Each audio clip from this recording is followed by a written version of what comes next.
something.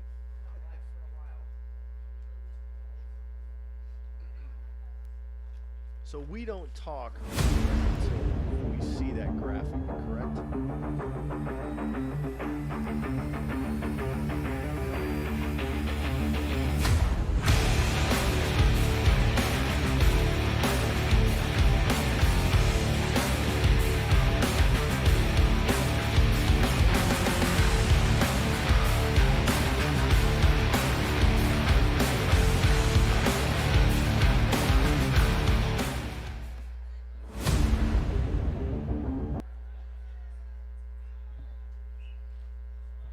And welcome to Baylor Game Day as we get ready for this contest between the Red Raiders taking on the Eagles of Life Christian Academy in Virginia. Life Christian Academy enters the game 0-5 on the year. Baylor at 5-2. Now, Baylor hasn't been here at Haywood Stadium since their September 22nd 31-24 win over Brentwood Academy. Since that time, went to McCallie and lost to the Blue Tornado 34-31. Had a bye week last week, now back at home. Getting ready for that home stretch with 3 straight home games, a quote-unquote non-region, non-district, non-Tennessee game tonight, taking on Life Christian Academy. Then the we have Big got Red a treat, next folks. week. We're going to spend NBA some time is here. with Baylor softball coach Kelly Smith. We got all kind of numbers to talk about. The most important ones: 8 in a row, 11 of the last 12 state championships. How in the world did this happen? Amazing players. I've been blessed here at Baylor to have some incredible student athletes and some girls that are really talented. And the girls really buy into the culture and the program that we've built. And they play for each other. They love each other. And they're super skilled kids, and it's been a lot of fun. Okay, so you're looking for 9 in a row, and I know we're not supposed to talk about that, but everybody is, because you've won 8 in a row and 11 out of the last 12. How do you temper those expectations? Don't lower your standard, but yet don't put the cart before the horse, because we're in October and we're not playing yet. Sure. I think it's real important to make sure each season is a unique season in its own. And yes, the girls understand the tradition and the culture and the history that they're part of, and that pressure comes naturally. But we want to focus more on the 24 season and enjoy that process and what that day and what that season brings, because it is a new team, even though we have a lot of returning players and 5 seniors that are going on to sign Division I scholarships coming up in November. Fantastic. Super excited and proud of these young ladies. But, and I think they understand that, we want to make sure that we enjoy and appreciate and work hard for the 24 season as well. And you're going to turn back the clock just a little bit with some uniforms. Real quick, tell me about that. Yeah, so the first 2 state championships at Baylor were won in 1993 and 94. And so kind of to commemorate and celebrate the original 2 state championships, we wanted to honor this year's senior class and the girls from 93 and 94 with we're going to bring back some pinstripes. All right. Well, let's hope it brings you good luck. 8 is great, but 9 in a row would be fine. 9 would be great. Coach, thank you. Thank you. Thank you.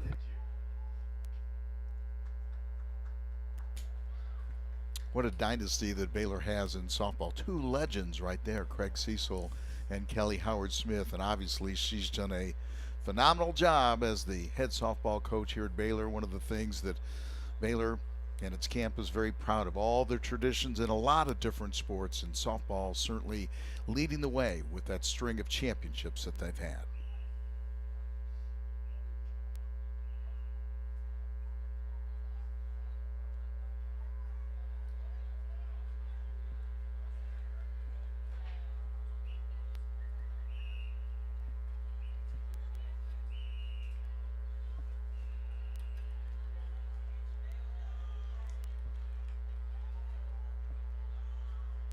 We certainly want you to know that tonight's game being played in the memory of Christopher Wright, a member of Baylor's class of 2003, who we tragically lost on the eve of his 20th class reunion 2 weeks ago.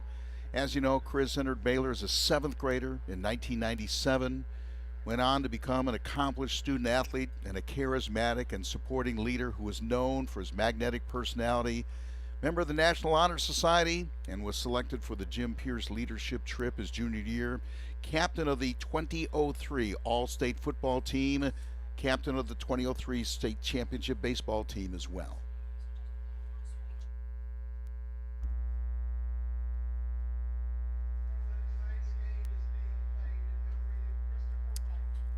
Following graduation, Chris attended Yale, was a 4-year letterman, 2006 Ivy League football champion. After earning an undergraduate degree from Yale, went on to earn an MBA at the University of Chicago. Following graduate school, started working with a private equity company in Birmingham. After returning to Chattanooga in 2016, at the time of his passing, he was a principal at Alderman Enterprises, where he was an energetic and determined catalyst for their growing number of portfolio companies that employed and inspired the regional business community. Despite his many athletic accolades and professional accomplishments, he was most celebrated and cherished distinctions were that of husband and father. Leaves behind a wife, 2 sons, newborn daughter, as well as brother Wells, a member of the Baylor class of 2005. Brother Greg, a member of the class of 1989. His mom Janet, father Greg, Baylor member of the class of 1964. We just want to take a moment and say that this game is in the memory of Christopher Wright, a valued member of the Baylor community.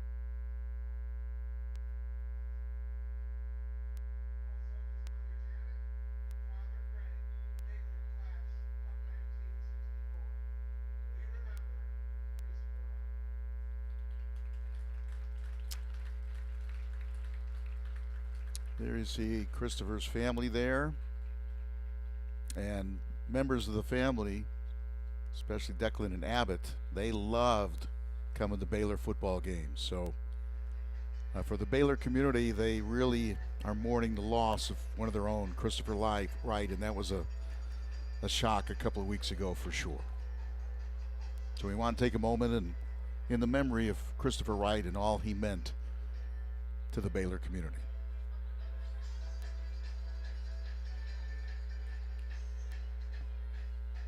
And all of us on our crew want to say that condolences to the family, and certainly our thoughts and prayers are with the Wright family.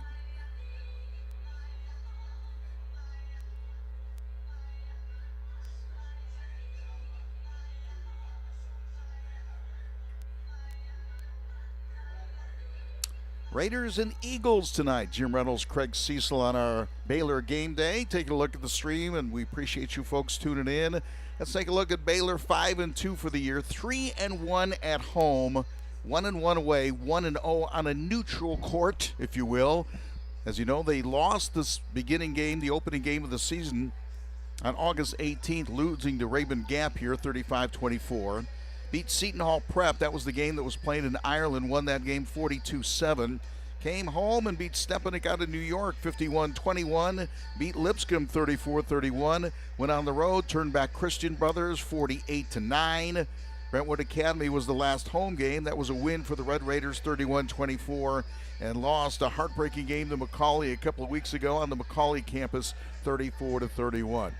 So Craig back at home tonight for the Red Raiders, playing a team, let's be honest, and I asked Eric Kimry today, it's a team that Baylor probably should beat. But he says, of course, you want to guard against that philosophy. So he was chastising me early on, saying, JR, you just can't think that way. You have to prepare. And he said, maybe we did some things this week, gave him some time off, but kind of focused on ourselves a little bit. He said, I give him a limited amount of time to get over the Macaulay loss. He said, there were some super positive things in that game against Macaulay, but they want to get ready for kind of that home stretch tonight. I think, Jim, the most important thing, it's about their own execution. Yes, they're playing a team they should beat, but they have to do some creativity tonight. They have to create their own emotion. They're coming off fall break. They need to create their own environment. They're coming off a high-octane emotional loss. So the creativity from the mental aspect is what Baylor needs to do, because their own execution and improving on their own execution is the most important thing they can do tonight to secure a victory, because, as you stated, next week MBA, 2 weeks Knox Catholic, and then the playoffs start. and you're one and done. So it's a very important game from a execution and mental standpoint tonight for the Red Raiders. Yeah, Baylor continues their C7 States tour because they played Raven Gap, a team from Georgia, played Seton Hall, a team from New Jersey, played Stepanek, a team from New York. Of course, Lipscomb, Christian Brothers, Brentwood Academy, McCallie, all from Tennessee, now taking on a team from Virginia this evening, a team that is winless so far this year. And you see the picture of that squad right there in Life Christian Academy. That's it. They only have 36 players on their squad. That's it right there. And 6 of them did not make the trip because of injuries tonight. So they are playing with 30 players. In football, more than any other sport, it's a numbers game, isn't it? Depth is critical. They don't have a lot of it, but what they do have at certain spots is quite a bit of size. We watched them early in warm-ups. They are, in spots, a big football team. But look, it's a decided advantage in the depth column for Baylor. They need to take advantage of that. And again, work on what you do. Work on your technique and the fundamentals. This whole week's kind of been a return back to fundamentals. It's a good time of the season for that. It's also, you may see some players that we haven't seen a lot of to this point. Everybody's going to get a shot if they execute. You want to mention tonight's game made possible in part by Park Ridge Health System. With 5 hospitals working together as one in our region, Park Ridge Health covers a full range of medical and mental care, including sports medicine, orthopedics. If you'd like more information, you can go to the website, parkridgehealth.com, parkridgehealth.com. All right, we got a couple of accolades for the Red Raiders, still ranked number 2 in the state. It's interesting. I think most people recognize, maybe you and I as well, saying that McCallie and Baylor and McCallie might be the 2 best teams in the state right now. McCallie ranked number 1, Baylor's ranked number 2, MUS number 3, then Ensworth number 4, Knox Catholic 5, and MBA is number 6 in the state. In the region, in the district, McCallie's at 3-0. Baylor and MBA are each at 2-1. Knox Catholic 1-1. Lipscomb 0-2. And Brentwood Academy 0-3. Not a whole lot of people would have predicted that. All right, let's talk about Life Christian Academy. Their first game of the year, they lost 87-0. 87-0. That's hard to do. That's hard to do in a practice game. So 87-0. Then they lost to St. Francis 28-20. Lost to DeMatha 41-3. Lost to Mount Zion Academy 40-12, and lost last time out to Elder 49-7. They are scheduled to play IMG, so think about that, playing Baylor and IMG in back-to-back games. But I think Coach Kimry said that they might have tried to get out of that IMG game and replace them with something else. And then we'll take on Capital Prep in their final game of the year. So 0-5 entering this game. This game against Baylor. Long trip from Chester, Virginia to take on the Red Raiders here this evening. It has been a long trip. And, yeah, that's 87-0 is a tough way to start the season. Yeah, not easy to be sure. Game is being played according to the rules of the TSSAA.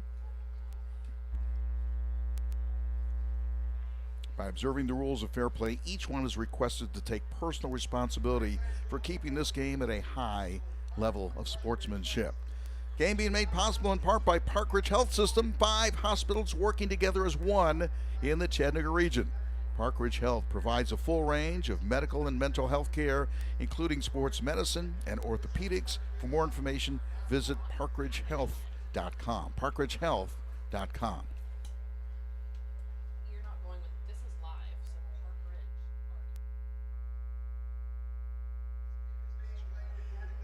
This game is being played tonight according to the rules of the Tennessee Secondary School Athletic Association. These rules provide for fair competition among players. Spectators can also help to promote good sportsmanship by observing the rules of fair play. Each one is requested to take personal responsibility for keeping this game at a high level of sportsmanship. Let's talk about Life Christian a little bit. 87-0 in their first game of the year. Winless coming into this game. But I watched their game against DeMatha the other night. They've got some playmakers. They got some things, but obviously things have gone wrong when you're 0 for, heading into mid-October, 0 for 5. Things have not gone well. But Kalai Howard, a receiver, has 24 receptions, averaging about 20 yards per catch so far this year. That's been a good combination. Josh Burrito is the quarterback. He's 6'2" and a junior. Shows a little arm strength every so often. So they've got some players. They just don't have enough of them. And I think the most important thing they have really tonight is nothing to lose. So they can See all part of Baylor game day.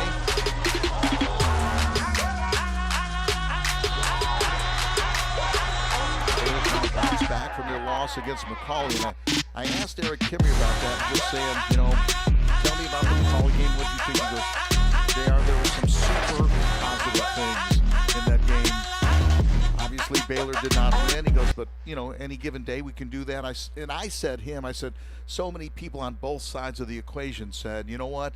These two teams are going to meet again. He said, well, we'll see. It's not an easy path for either one. He goes, but we'd sure like to play them again at Finley Stadium and see what happens. That would be great.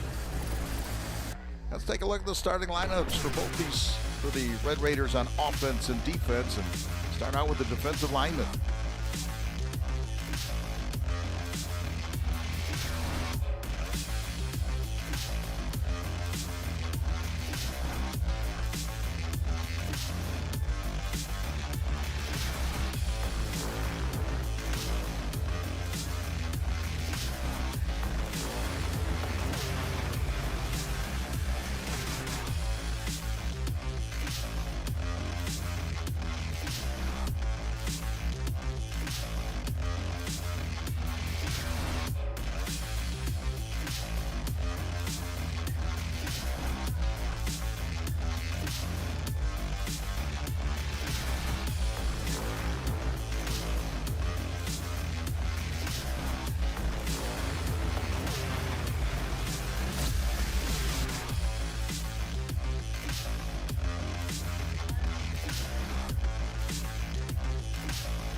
Eric Kimry, the head coach of the Red Raiders, his total one-loss record, 210 wins against 24 losses. 210 and 24. This is his 21st game as the head football coach of the Red Raiders. He's 16-4 through the previous 20, so this is game number 21. Head coach at Baylor last year. This is his second year.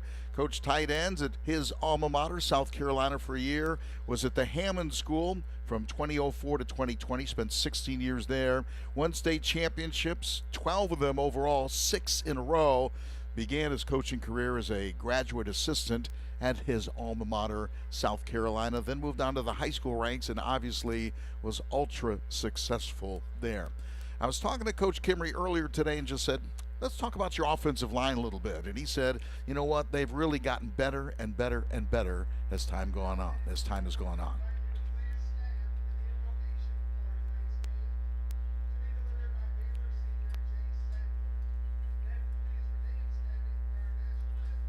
Coming up on our Baylor game day, we're going to have the Invocation followed by the national anthem here at Haywood Stadium as we get ready for this contest between the Red Raiders and Eagles here at Haywood Stadium.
Wow. I don't know for sure, but I have a hunch that's not easy to do, just to be honest with you. Shepard Sewell, class Wow. of 27. Great job tonight. I've never heard the national anthem Done on a cello on a before? cello. I was going to say. Outstanding. And he's probably never, played the cello on a football field before either. I think you're right. Nice job all around. That's pretty impressive. Let's take a look at the Red Raiders and what they're going to do this evening. You can see we're just 8 minutes away from kickoff this contest. Final non-district game for the Red Raiders this season. 2 games coming up at home. NBA next week should be a good rivalry game. And Knox Catholic on the 27th. And it's on to the playoffs. I would guess, and I feel good about saying that the Red Raiders will get a first-round bye in the playoffs and then may have a playoff game on the 10th. But we'll see how the whole thing plays out. I wanted to go back on that offensive line because I asked Eric Kimry today, I said, how have they improved or have they improved? He said, absolutely. It's a group. I think more than any position on the field, offensive line really has to be a unit. And I think it's one of those situations where you just need reps a lot of time to understand, if my guy, if the defensive guy beats my guy, who's going to help me out, who's going to pick up the block and those kind of things. And they have really excelled, led by Jimmy Bryce and the young guy in the group, the junior. I think offensive lines, great ones, are based on a couple of things: communication and chemistry. And that only comes from just reps, spending time together as an offensive line. You're right, Jim. The best offensive lines almost move as one, and they can communicate. You have to make calls and changes quickly, and it requires a high level of mental acuity during the week to prepare for what you see on Friday night. Yeah, the junior Jimmy Bryson, 6'4", 280, being recruited by Coastal Carolina and some of the Sun Belt Conference type teams. So he's going to, and Eric Kimry says, that could grow to include some other teams a little bit higher up the ladder. But Owen Rose and Dom Clifford and Teague Johnson and Gray McGowan have really done a nice job. Max LeBlanc, not in the blocking scheme very many times. Most of the time he's in the pattern, but also the tight end is kind of a hybrid position where you better do a lot of things well, and obviously Max LeBlanc has done that so far this year. Let's don't forget about his, Ben Darnell, who comes in on, to chip sometimes and is also very effective, from that spot. And Jim, this is a great game if things go depending on their execution, to build some depth, especially on that line. That line to get kids in there who haven't had as many reps as your starters. And Jim, you talked about it. If you get that bye, you come into that first playoff game, somebody gets hurt. Now is where you get the preparation to execute then. Yeah, anyone that's an Atlanta Braves fan today understands how quickly things can change in the playoffs in a hurry. And in football, a lot of times it is that one injury or whatever. I think at the quarterback spot, we've talked I've talked a lot about Whit Muschamp this year, but we're going to see a lot of Briggs Cherry this evening. Now, depending on the scores, but that's another position you need to develop. Muschamp's not going to be here next year, and everyone says you need to develop that guy again. You don't know what's going to happen in the next couple of weeks. One injury, and he could be your starter. Hasn't gotten a whole lot of snaps this year, but is scheduled to get a bunch of them tonight. There may not be a more important position to have your backup prepared than at quarterback, and this is a great time to do that. You're right, Jim. Playoff game 1, for some reason Whit gets hurt. Mr. Cherry's got to step in there and deliver, not just executing a pass, but he needs to get the offense in the proper call and adjust things. And that comes, the best way to learn that is when the bullets are live, like tonight. Yeah, what are those under the lights with the game uniforms on, all those type of situations. We'll see if Briggs Cherry, they talk about his arm a little bit and just talk about how good it is.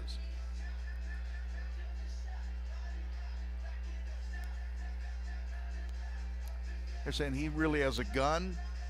I think Whit Muschamp has a good arm, a very good arm. I think for Muschamp so far this year, I think it's been his decision-making has been off the charts. Couldn't agree more. He makes great decisions. We say it every week. You'll see it here tonight. The things like where to audible, when to get the line in a different call, and when to run the football. He picks great spots to use his legs. He's very effective because of the decisions he makes. Yeah, a lot of times you'll see a quarterback, the first thing they do, first sign of trouble, they'll just tuck and run. He's not that guy. No. He's hung in there. He's taken some shots. He's given his receivers chances to make plays on occasion. I think sometimes he has a lot of confidence in that receiving core that they're going to win that battle and get more than their 50-50. And it's understandable when you look at what his receivers have done this season. Yeah, he's got a pack of receivers in Amari Jefferson and Zane Rostelli and Cam Sparks and Max LeBlanc, specifically those guys that have been able to make plays. They've been able to get more than their share of those 50-50 footballs. So we get ready for the coin toss to get this contest underway. Owen Rose, Emerson Petty, Amari Jefferson among the captains here this evening. Who am I missing? Cole Phillips, linebacker. Life Christian Academy 0-5 so far this year. Been outscored by a bunch. Of course, you lose your opening game of the season 87-0. It's hard to make up that margin. I was going to say. Unless you're playing basketball, it's really even then you spot someone 87 points, whatever it is. Yeah. And again, remembering the Chris Wright family, honorary captains for tonight's game. Here you see Life Christian Academy out of Chester, Virginia.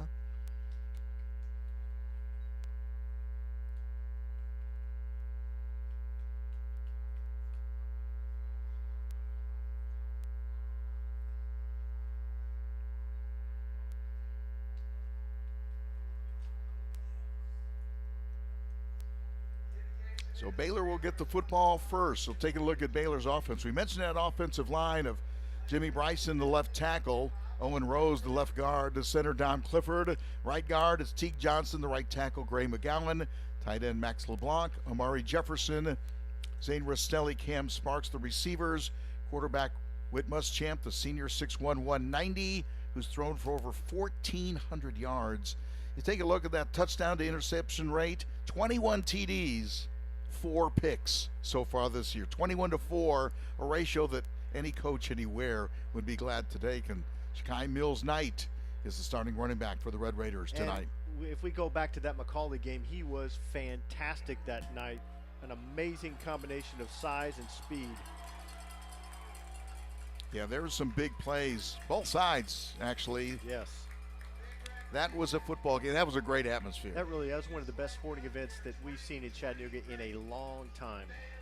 Yeah, the 2 top teams in the state, and guess what? They're still the 2 top teams in the state of Tennessee. When you take a look at those rankings right now, as we mentioned a little bit earlier, McCauley's number 1, Baylor ranked number 2 in the state, MUS, Memphis University number 3, Ensworth 4, Knox Catholic number 5, and if you extend the ratings, MBA would be number 6. So these next 2 weeks after tonight, Baylor will be taking on the number 6 ranked team in the state and the number 5 ranked team in the state. So finishing strong with a little bit of a challenge heading into postseason play.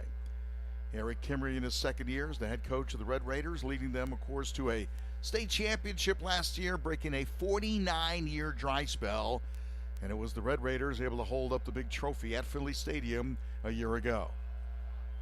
So Baylor's going to get the football first. Baylor in the silver helmets, red jerseys, white pants, as you see. And Life Academy out of Chester, Virginia, with the white jerseys and black pants. Get this contest underway. I think this is going to be a lopsided game. I don't know if this is a bad omen or not, but I did brush up on the mercy rule, just so we know if it gets in that situation. And the mercy rule is, by the way, just as I want to show off my knowledge, 30 points in the second half. Sometimes coaches agree if it gets out of hand in the first half, do you let the clock run? But the mercy rule per se goes into effect if someone has a 30-point lead in the second half. Kickoff will be fielded on around the 10 or 11 yard line, back to the middle of the field between the hash marks, 30, 35, 40. Near sideline, Cam Sparks down to the 20, down to the 10, and is he going to push his way all the way in? Yes, he is.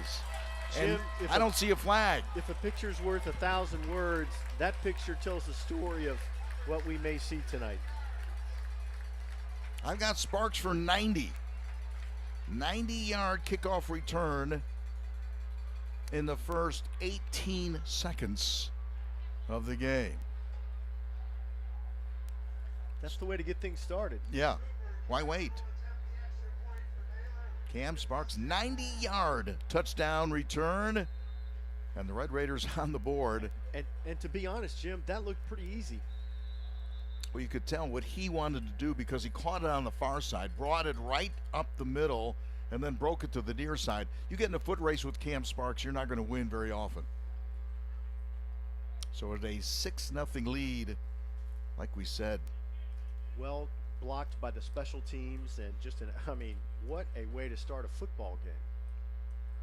Think about all the times you've seen things go wrong on kickoff returns where someone will hold, someone will do a block in the back or whatever it is. It takes so much discipline with 22 moving parts on the field. That's why so many of those types of returns are called back. No penalty flags, 6-0 football game. And Jim, I was thinking beforehand, why would you kick it to either one of those? Why would you kick it to Cam Sparks or Amari Jefferson? What are my other options? I might have gone short, or heck, you look at the result, just kick it out of bounds. If you can't kick it out of the end zone, kick it out of bounds and just start at the 35. That is a good strategy a whole lot of times. Baylor with a 7-0 lead, 18 seconds. 18 seconds. Let's look at this. Where is the first time he even has any contact with an Eagle defender? It's close right there. Right there. At about the 15. Inside the 20 on a kick return. And they get the push into the end zone. Fantastic opening for the Red Raiders. Yeah, if you script it out, that's the open you want. So let's take the opening kickoff and go 90. Take the lead on play number 1 of the game. So the first time the Red Raiders touch the football, they have a 7-0 lead over Life Christian. You may see, folks, there is a bit of a light rain, almost a drizzle. Yeah, a little misty. Should not really be a factor at all tonight. Yeah, because you're inside. Well, that's true for me. Yeah, yeah, but it really shouldn't affect the game on the field that much. Yeah, we'll see if it's a wet football or not. Kicked off by the Red Raiders into the end zone, and so the Eagles will take over first down, 10 yards to go. When you have a season like Life Christian Academy has had, they did have a lead against DeMatha. DeMatha turned it over early, and they got a field goal out of it. But the leads have been few and far between, and they've been struck like this, where someone will score in their opening possession, and then the Eagles will be playing uphill most of the night. There's seeing an illegal block. So this one, wow. It's hard to have an illegal block when no one returns the kick. Think about that. That's how the season has gone, right? So instead of starting... You don't see that every day. Yeah. Was not returned, was not fielded, and yet a penalty. I was watching their quarterback, Josh Burrito, in warm-ups. He's got some size. That's one thing. They don't have a lot of depth on this team, but there are some pretty big players. Yes. On the offensive line, 6'8", 6'6", 6'5", and then 2 5'8" guys. You can see that big left side right there. Take a good look.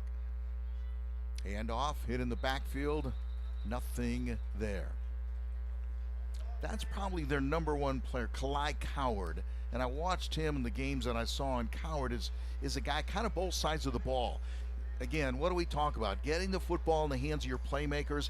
Kalai Coward is the number 1 playmaker for this Eagle squad. And does a nice job defensively as well, as he plays strong safety on defense. We mentioned a limited roster for the Eagles, so most of the players play both sides. So a penalty and then a -4. They're on the 6 on second down and 24. Have to get to the 30-yard line to pick up a first down.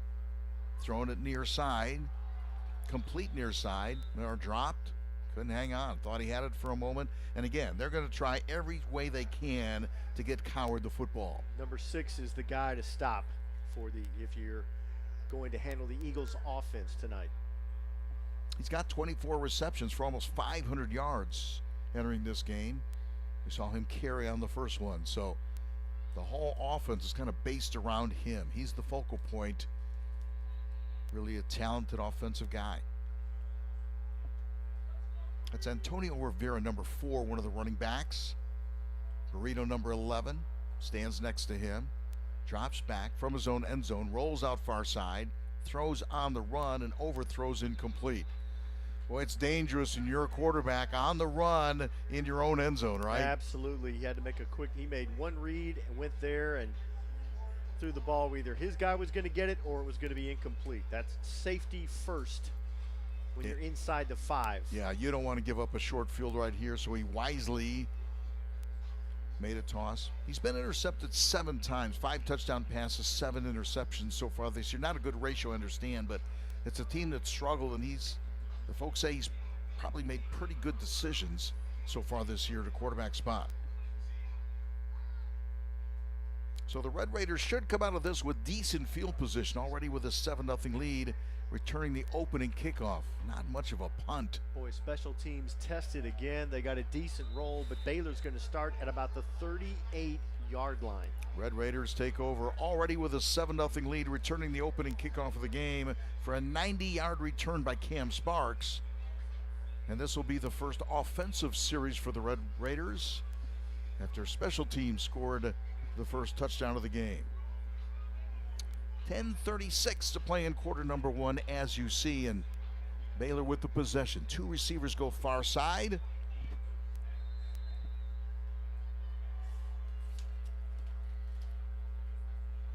Costelli, wide receiver, far side. Muschamp takes a hit, puts it up in the air, and that is caught. How about that? Matt LeBlanc again. You know, Jim, after watching him so far this season, I feel like if the ball hits his hands, he's going to catch it. I thought he started out a little bit slow. I didn't think he had a great first game, but after that, you know what? He's going to win that battle a pretty darn good portion of the time. All the way down to the 7-yard line. Muschamp took a bit of a shot. Yes, he did. He hung in there. Always scary when he kind of exposed those ribs. Muschamp throws it inside, right at the post, and making the catch, the grab inside, Amari Jefferson. So how about that? 2 big pass plays and Amari Jefferson for Baylor with his 9th touchdown reception of the year. That was entirely too easy. Single coverage, Amari got position, low strike, he fielded it, easy touchdown. I think I've said this earlier this year, but how would you like, hey, your assignment is to cover number 7. One-on-one. Got one-on-one coverage. Is he the guy going to Alabama? Yeah. Oh, yeah. I forgot to mention that. Extra point by Cooper Cowan is good. And it's a quick 14-0 lead. 14-0 lead for the Red Raiders. Red Raiders converting on a short field. Just 2 plays. 38 yards. They took possession at the 10:36 mark. It took 37 seconds to score. And over the middle of the field, making that catch, Muschamp to Amari Jefferson for the final 6. I would say that's effective clock management there. 37 seconds, a 2-play touchdown drive. Jefferson with touchdown reception number 8, and for Whit Muschamp, touchdown pass number 22. Nice crowd tonight, Jim, on a rainy Friday night in Chattanooga on the heels of fall break. Yeah, I talked to Eric Kimry earlier today, head coach of the Red Raiders. I think he said he gave them last Thursday, Friday, Saturday, Sunday off. So they had 4 full days off, and he said, players needed to recharge, coaches need. I said, who needed it more? He goes, I think it was equal. He goes, yes. And he mentioned the date. He goes, remember, we started, I think he said 11 weeks ago, whatever it was, in July. I mean, think about it. Every day, every day, every day, every day. And some of that time was among the hottest in recent memory in Chattanooga. In fact, one day, Jim, they couldn't practice on the field. It was too hot. Literally, the temperature on the field was too hot. Yeah, there are TSSAA rules about what the temperature can and cannot be in the heat. And so there were a couple of times they could not practice in August. So man, Jim, if you're the Eagles, you have got to get something going positive north and south on this drive. Well, I think for Baylor, it's just important to get Life Christian. You don't want them to hang around. You want them to think that here we go again, which is, I'm sure, where they are beginning this drive at let's call it the 14-yard line. Burrito, the quarterback. I think that slipped out of his hands, and we talked about a little bit of a miss here tonight. That football could get wet. He just didn't have any juice behind maybe it. Maybe a miscommunication because Antonio Rivera ran a different route. There was nobody there for that football. But you're right, Jim. It came out a little knuckleball-ish, which probably means the grip wasn't great. Yeah. So incomplete pass, second down and 10 at the 14-yard line. Burrito, split backfield around him, throws it over the middle, nicely done, and brings it across the 20 to about the 21-yard line. Little gang tackle right there. And again, Jim, to your point, Kalai Coward, the reception, number one option for the Eagle offense tonight. I don't think we're going to see the Red Raiders' Grady Joyner tonight. Got a little bit dinged up, and I think keeping him out of this game to make sure he's ready for that home stretch of the next 2 games at home. District games. So third down, probably third down about 4.5 yards. Already a 14-0 lead for the Red Raiders. Burrito near side, off the hands, and incomplete. Going near side to Jaden Patterson. Pass incomplete, a 1-2-3 and out for the Eagles on their second possession of the game. Jim, that was nice arm strength that time, but not the most accurate pass from Josh Burrito. Game began with the Red Raiders returning the opening kickoff of the game 90 yards. Cam Sparks with a 90-yard kickoff return, and then Muschamp to Jefferson for 7 yards on the second possession. So 1 possession, 2 touchdowns. And again, heat on your special teams. Bad punt last time. That set the table for Baylor's first offensive touchdown.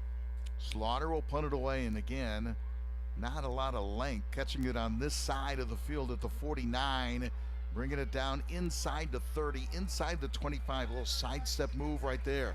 Nice return, and again, really good field position for the Red Raiders on possession number 2 of the night. Tyler Rice had a serious head of steam before he even encountered any resistance from the Eagles special teams. And again, you catch it in Life Christian territory, caught it on the 49-yard line and returns it inside the 25 to about the 23 with 8:51 to play in quarter number 1. First down, 10 yards to go from the 23-yard line. Red Raiders football, obviously wearing the red jerseys, silvered helmets. Muschamp throws the fade up in the air, and guess what? Zane Rastelli is there. Zane Rastelli catches it at the apex. They're still rolling around in the end zone right there. How about that fade to the quarter by Muschamp? Wow. So he's thrown 2 passes, a 31-yarder, a touchdown pass, and a touchdown pass. It is 20-0. Zane Rastelli in single coverage. Muschamp makes a perfect throw. Either Zane's going to catch it or nobody is, and Zane got it done. I was going to say, if you can throw a good fade like Muschamp did that time, when you can throw that fade like he just did, and again, that's the scenario, only my guy can get it, and if my guy can get up and get it, and he had position. He was behind the defender, so half the battle was won at that point.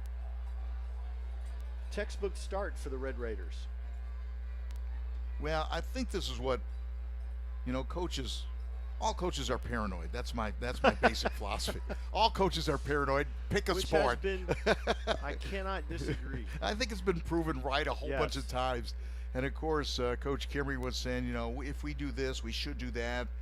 I was kind of intimating that, I think you've got better personnel and this and that and the other. And but coaches fear teams like this hanging around, and then making it a game in the second half. Then all of a sudden, one mistake makes the difference in the game. But Red Raiders off to a pretty good start. Hard to imagine a better start. You took the opening kickoff to the house, and you've added 2 more touchdowns since. On drives of 37 seconds and 9 seconds. 37 seconds and 9 seconds. So you may not be winning time of possession, but you've got an advantage everywhere You're else. lighting up the scoreboard. Including the scoreboard. One play, 9 seconds, 23 yards after a nice punt return. And Cowan puts this one in the end zone. And so 8:42 to play in the first quarter. 21-0. 21-0. Baylor on top. And So Jim, in your mercy rule research, yes, we're not on there, but we're in the neighborhood.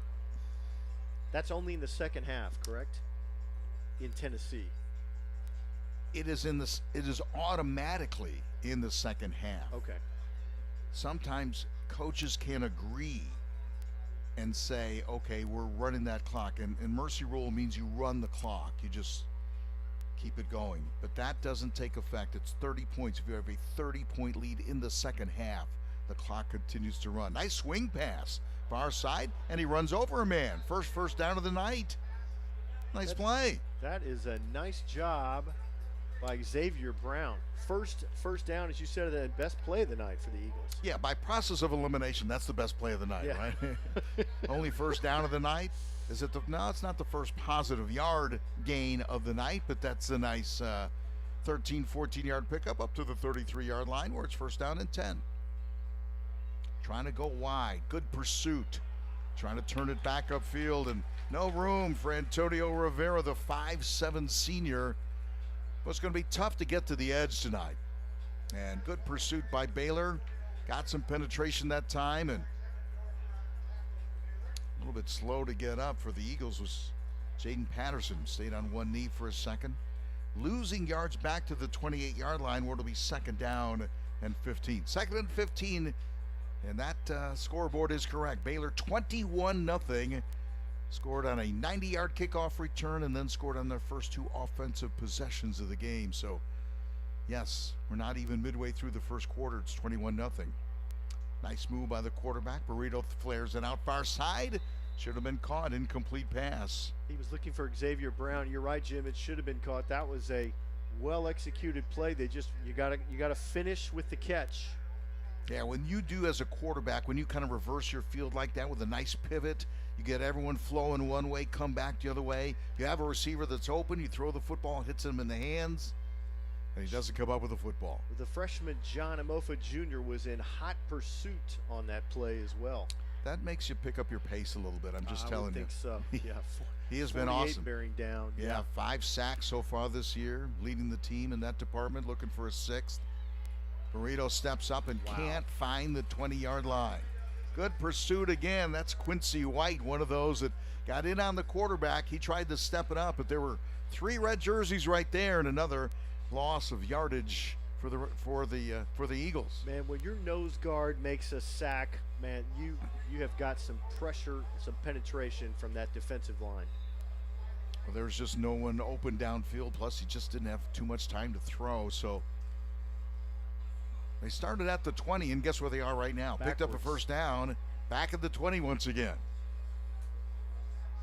And again, there's some pressure on the special teams. Tucker Thomas, the punter, really needs to unload one.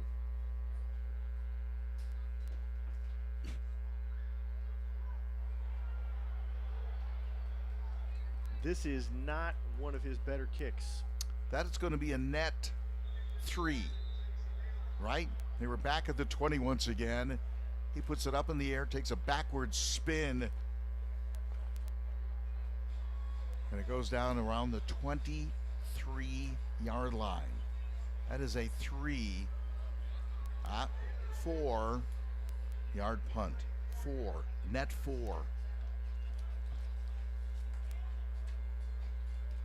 Boy, no matter what you do, you can't give teams short fields and expect to survive. And we have a change at quarterback, Mr. Briggs Cherry at the controls. So it'll be fun to watch him operate a little bit. Throws it long. Did he stay in? Did he get the foot in? Yes, he did. It's fun to throw to guys like Cam Sparks, too. That's Jim. going to say. Sparks has such an advantage. He's got some speed. He's got some height. Got some pretty good hands as well. So Briggs Cherry says he was going to see some playing time. They got one play right there.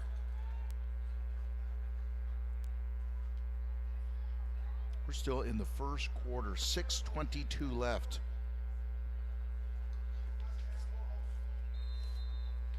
Wow.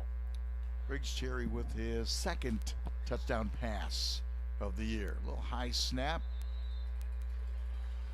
And the kick is good. 28-0. Still in the first quarter. 6:22 to play. And Briggs Cherry didn't get the arm very warm, though, did he? He sure didn't, but he wasn't rusty. 24-yard TD pass from Cherry to Sparks. Second time Sparks has been in the end zone tonight. He got things started with a 90-yard kickoff return on the opening kickoff of the game. Sparks for 90, 7-0 Red Raiders. Let's take a look at this. Sparks even until about the 2-yard line. He separates. The ball is there. Great location. 1 foot inbounds. Touchdown, Red Raiders. So we've already spread it around. Sparks with the kickoff return. Muschamp to Amari Jefferson for 7. Muschamp to Rastelli for a touchdown. And now Cherry 24-yard TD pass to Cam Sparks. So Sparks already with 2 touchdowns tonight. 1 on the kickoff return and 1 as a receiver. 28-0. Red Raiders perfect thus far. 3 possessions, 3 touchdowns, and 1 kickoff return to start the game.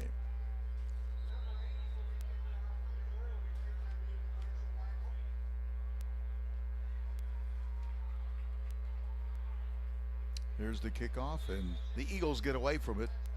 So they will begin at the 20-yard line, first down and 10. 0-5 so far this year and down 28-0 right now. And like we said in the opening game of the year, they lost 87-0. Last time out against Elder, they lost 49-7. Their closest game was against St. Francis, second week of the season. They lost 28-20.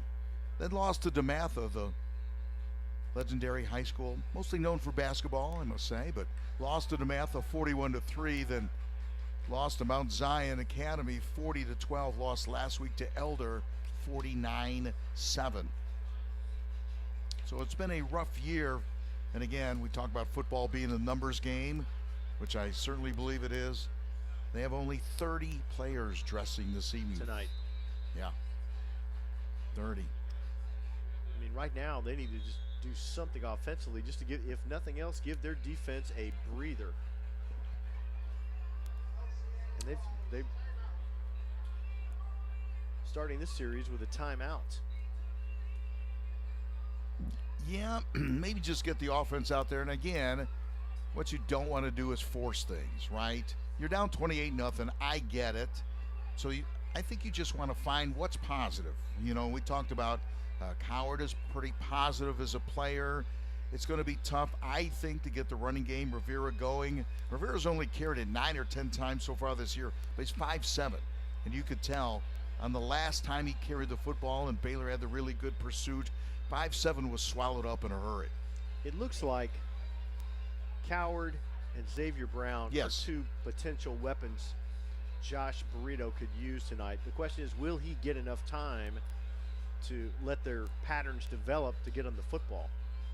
See, I'm one of those in situations like this. You know the rush is going to be on. I'm always a fan of going to a short passing game because I think you give your quarterback a little bit of success. Options. Sometimes Yes. he gets in a little bit of a rhythm. You've got some receivers that are capable. Different look here, more was of a gonna full say, house backfield. Yeah, going full house, kind of that wishbone look in the backfield, if you will. And then handing off. That's the guy I talked about, Rivera, getting some positive yards.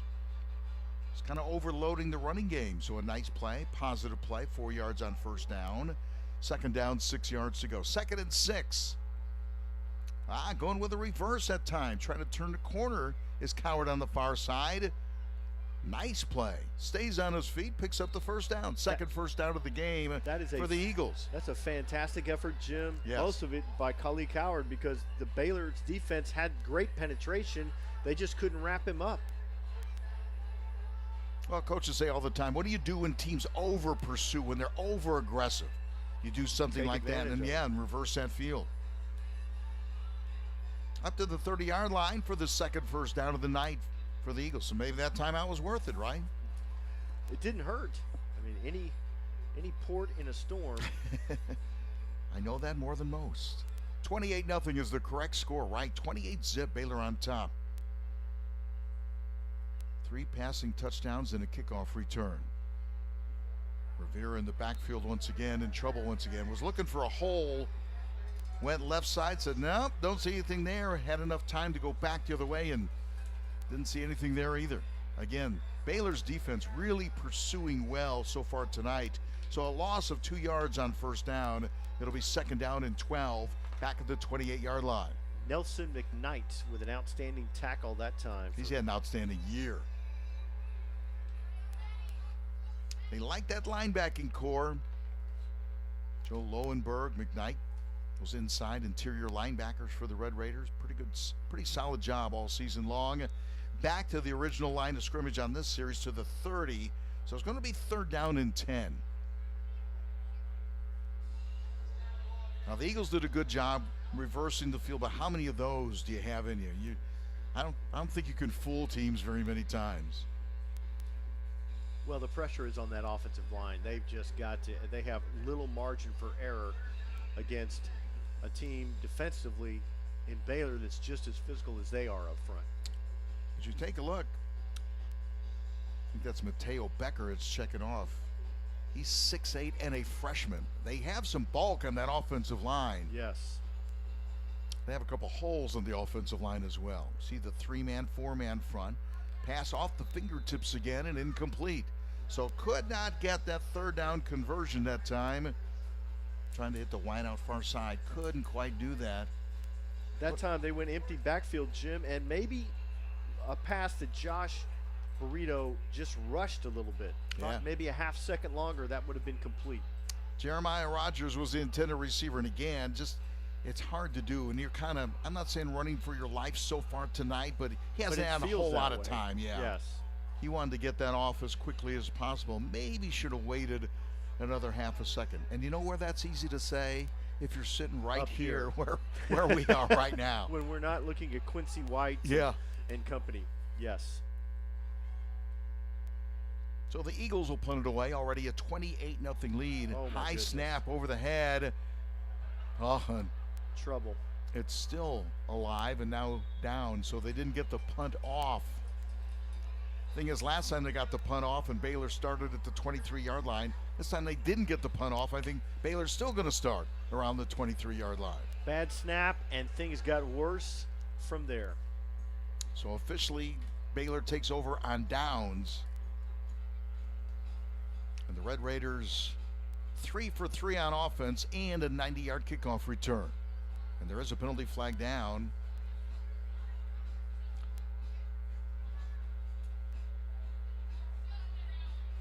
I don't know if you can run into your own kicker, which is what that call was. That was a roughing Mickey. the kicker call. But I'm not quite sure. I'm- I think we're going to Reevaluate. We're going to remix on this one. I mean, the snap was high. Did he call illegal kick? Okay. Oh, because I guess because he did not have a hand on the football. Aha, that could very well be. 4:10 to play first quarter, and yes, already a 28-0 lead for the Red Raiders. Began the game with a 90-yard kickoff return by Cam Sparks to get him going. I think we're going Muschamp again. Whit Muschamp hands it off to Mills Knight. Whistle blows. Sees one happen.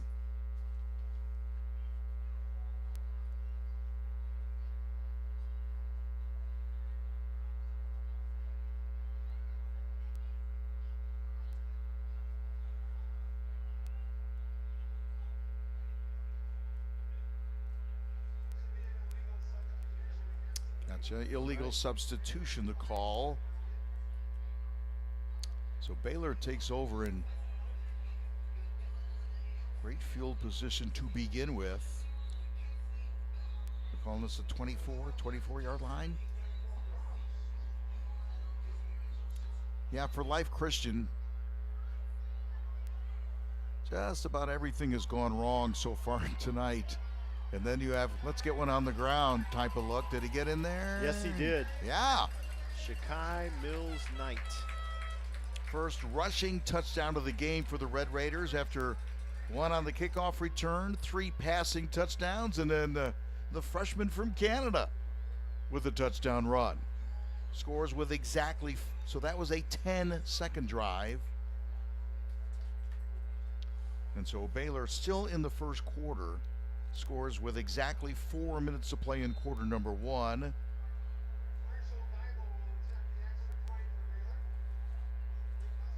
Mills Knight with his 7th rushing touchdown of the year. Extra point on the way, and well, 9-iron goes on through.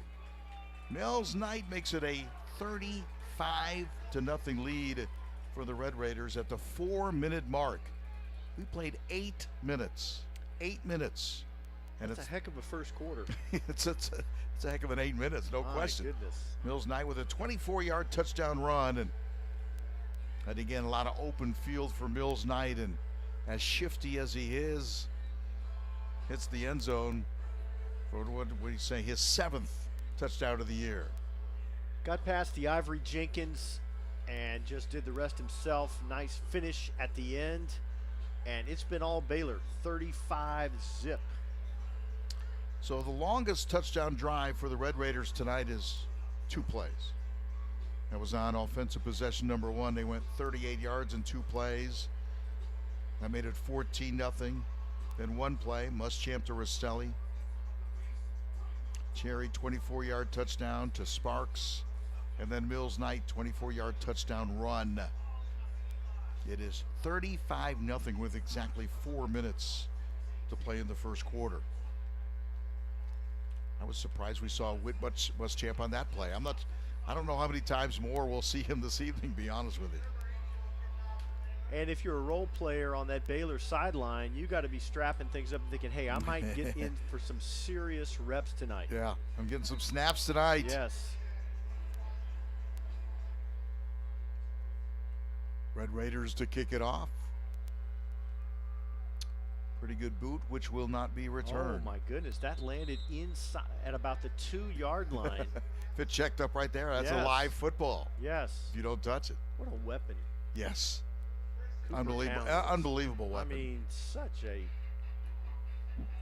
When you can look at a third of your game, the special teams, and go, we're going to win this. are going to dominate this portion of the game, either kicking, punting, or long field goals. That's a tremendous advantage.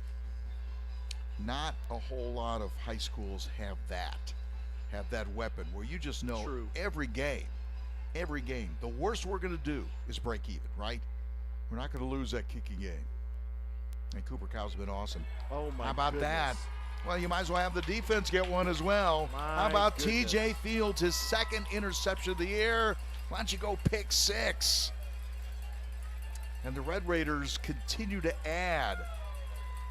Wow. Miscommunication there. Receiver ran the wrong pattern. TJ saw it, grabbed it, took it to the house.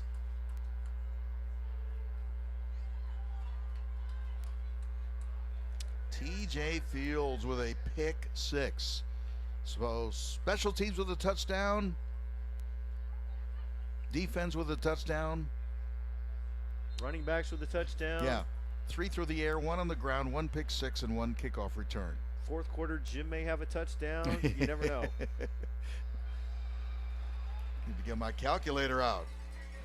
TJ Fields with a pick 6. And it is now 42-0. And we are still in the first quarter. Now, we might agree to the running clock. We went over the mercy rule, talked about it a moment ago. If both coaches agree, you can invoke the mercy rule I'm calling that 25 yards. That was just a bad pass. TJ broke on the ball before the receiver did, got through him, and scoop and score. We are still in the first quarter, and it is 42-0.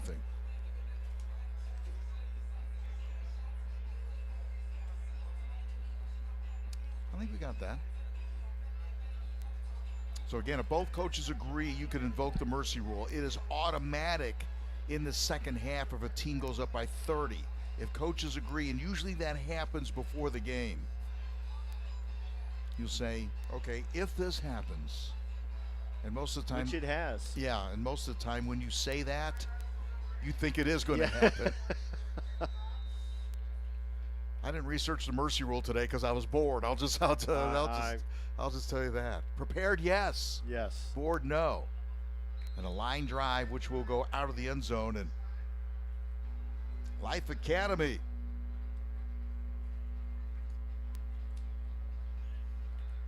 Trying to get something going right here. I credit those guys, though. I mean, they're playing hard, and they've been in situations like this before. They came here last year, lost to McCauley 33-14.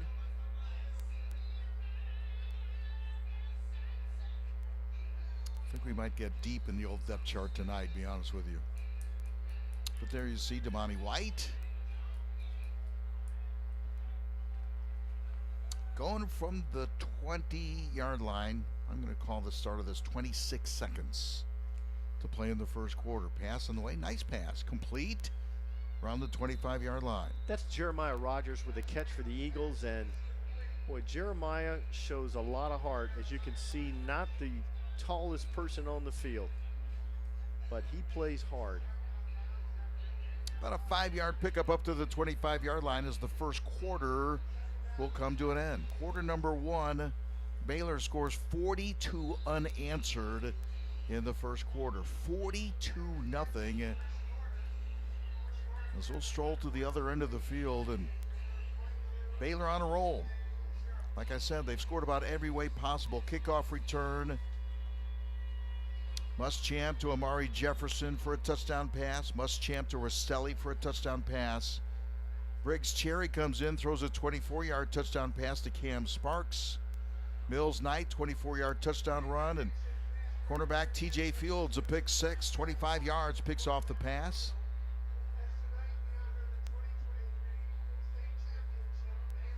That's just old hat for Baylor right there, isn't it?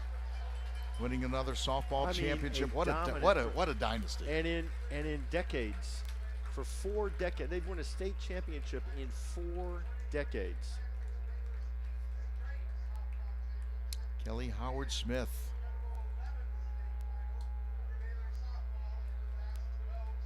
I think we go back to Doug Bozier, right? The mouse. Now, obviously, That is fantastic. I would say in pretty good hands. Kelly doing a great job. Yes. She is very personable. Talked to her one Great time. interview. Yeah. Proud of her team.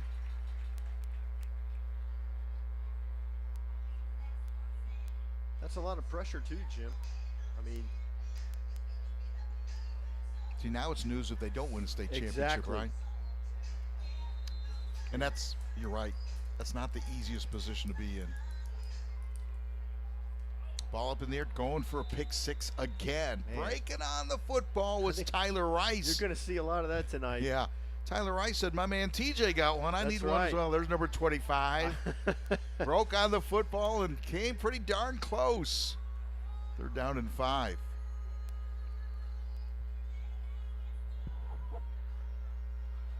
Some of that pick six and those kind of things, it does get a little contagious, doesn't it? It does. You got one? I think I'll get one. And that defense gets hungry. Yeah. Everybody wants some shine in the end zone. That's when you love competition. Dropping back, flush from the pocket, rolls out far side, stops, sets, and before he gets hit, Burrito goes down. Carter Garrett was about to square up and deliver a shot there, and Josh Burrito made a smart decision. Live to fight another day. Yeah. And you see on that sack, clock continues to run, so the mercy rule actually invoked in the first quarter. Like I said many times, mercy rule is one team. They changed it just a couple of years ago. It used to be 35 points. They changed it a couple of years ago to 30. And the mercy rule is automatically invoked in the second half if a team gets a 30-point lead. Have you ever done a game where the mercy rule starts in the first half? I know I haven't. Unless it was mercy to me. Gets the kick off after a bad snap, goes out of bounds. Let's see where they're going to mark it again. Baylor is going to start on the Life Christian Academy side of the field where they have lived so far tonight. But we mentioned the longest play for the Red Raiders is just one or two plays. Two plays, second possession, one play. Yeah, the longest possession of the night for Baylor, 2 plays. We're going to go with 9:50. 9:50 is my number to start this drive. Baylor on the 33-yard line. 9:50 to play in the second quarter. So we're going to have a running clock the rest of the way unless, now we should go to this part of the mercy rule. 2 receivers left. Cherry or Muschamp? Cherry. Briggs Cherry in there.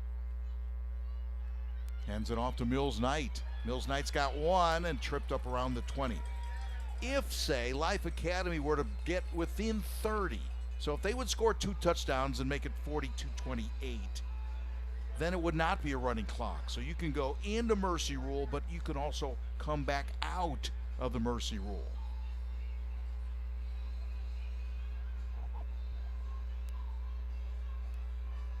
Be fun to see Briggs Cherry, first year.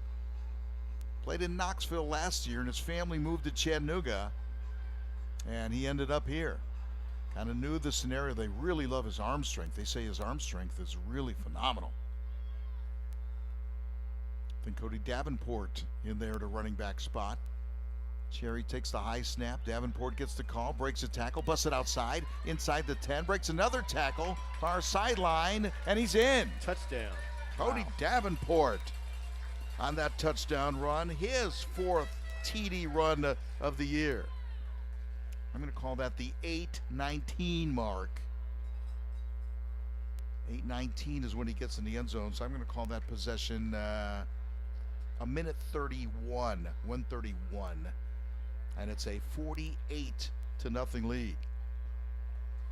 Cody Davenport started the season, and Mills Knight came on strong. Mills Knight has had the starting job ever since, but you see a little bit of what Cody Davenport could do that time. 21-yard touchdown run. Great effort, great balance. Yeah. I've said many times, balance is the one thing I just don't think you can teach. You can work out, you can get stronger, you can do a whole lot of things. I think balance, you see running back so many times on so many levels. That's a gift from God right there. 21-yard touchdown run for Cody Davenport. Baylor now with a 49-0 lead. So 42 points in the first quarter, 7 so far in the second quarter, and the Red Raiders continue to be perfect. Watch Cody Davenport. Gets through there. Well blocked, gets to the sideline, does the rest of this himself. Yeah. Took a shot there at the end, but it was too little too late. 49-0 in favor of the Red Raiders.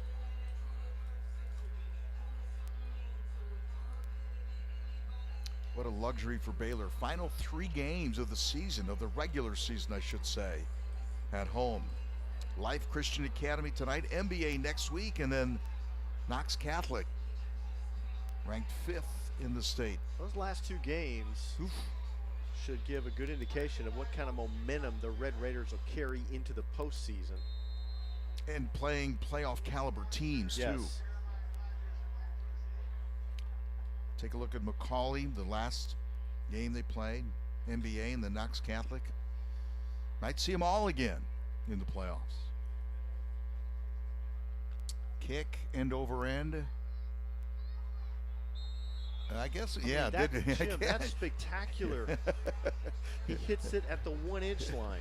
Checking up on with the green, some right? spin. Yes. That's not supposed to happen. Checking mean, it up that on the green. Was outstanding. Here you see our crew. Yeah, hard at working work. hard. Hard at work. Well, just making you happy. That's not That's a not job. that's not an easy thing. That's a job. I've given up, but see, they still care. See, that's the thing. That's okay. Let's call it 5.5 minutes. 5:30 to play in the first half.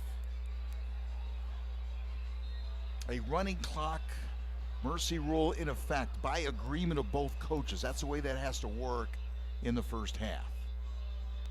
So 3 receivers left side, and firing out there, hitting back at the line of scrimmage, breaks a tackle. There's our man with some good running room on that far sideline. Best offensive play of the night for the Eagles. Clyde Coward. He does have 4 touchdown receptions so far this year, and you could see He's got a burst. Yeah, he's got some talent. explosion. Yeah. Picks up a first down. I think that's the third first down of the game. Gets a 30-yard pickup all the way to midfield. Yeah, you could tell the basic philosophy in the games I watched. Oh, we got a false start. That a good portion of the offense for Life Christian Academy was get the football in Coward's hands. But then shoot yourself in the foot. You got a 1st and 10. You're at midfield, best field position you've had all night long. Yes. First time you've had an opportunity to see Baylor territory, and then you get a 5-yard penalty, and you make a 1st and 10 at the 50, a 1st and 15 at the 45-yard line. 49-0 Red Raiders. They scored on special teams, scored in the air, on the ground, scored on defense. Trying to turn the quarter near Heck side. of a block there. That's going to draw a flag. That might be either targeting or a crackback. Flag went down immediately. Might have gotten the crown of the helmet down.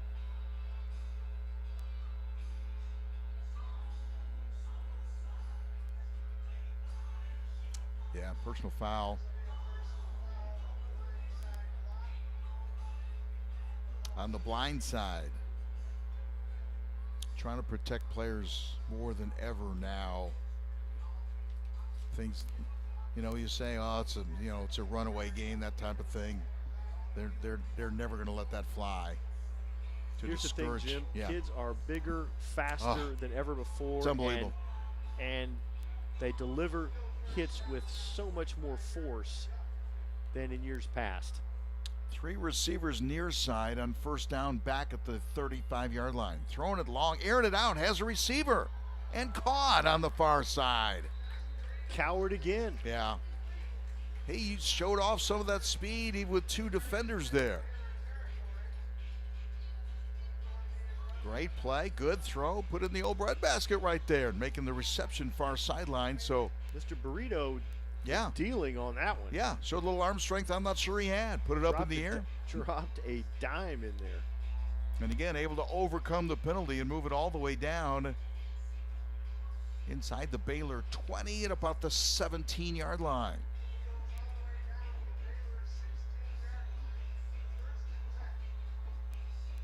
Eagles first down and 10.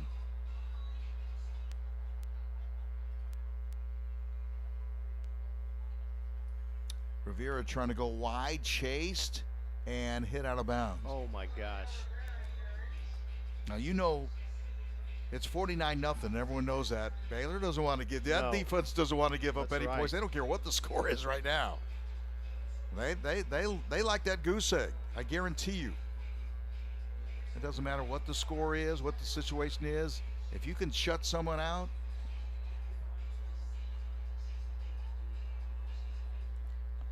no one wants to give up points in this scenario. So second down. Flares out the pass, complete far sideline, and hit out of bounds somewhere around the 10 or 11-yard line. Jaden Patterson Yeah. sure-handed that time on the run. Nice spin move. But we're in the final minute of play first half with a running clock. Clock can stop if someone calls a timeout. Boy, Jim, if you're the Eagles coaching staff, you got to give your team a lift going into halftime. You've got to get some. I know the clock's running. You got to give your team a chance to put some points on the board here. Use one of those timeouts. They don't carry over. Yeah, I would definitely call a timeout. I'd give my offense every opportunity to get into the scoreboard. Done a good job starting at their own 20. And there is the timeout with 20. But Jim, 20 seconds went off the clock. Yeah. I mean, in this situation, with timeouts remaining, I don't think anyone's burned any timeouts. So they've got now 2 left. But you still may not have enough time to run 2 or 3 plays. Right. You probably have time to run 2 for sure. Maybe 3 with the timeouts. But here's my point. I'm giving myself a little bit more time. I'm not running down to 20. Absolutely. I'm giving myself a little bit more time, give myself every opportunity to put some points on the board. Again, if I want to build on something at halftime, which I think coaches want to do, even in a blowout situation, 49-0. Because you've got an correct. opponent to play next week. Yeah. And what's on tape is forever. I don't know. I have some videotapes. I think I've disintegrated, to be honest with you. I've got some cassettes. I you gave can you a bell-tie fastball Yes, on you that did. one. Thank I'm you. glad it wasn't worse.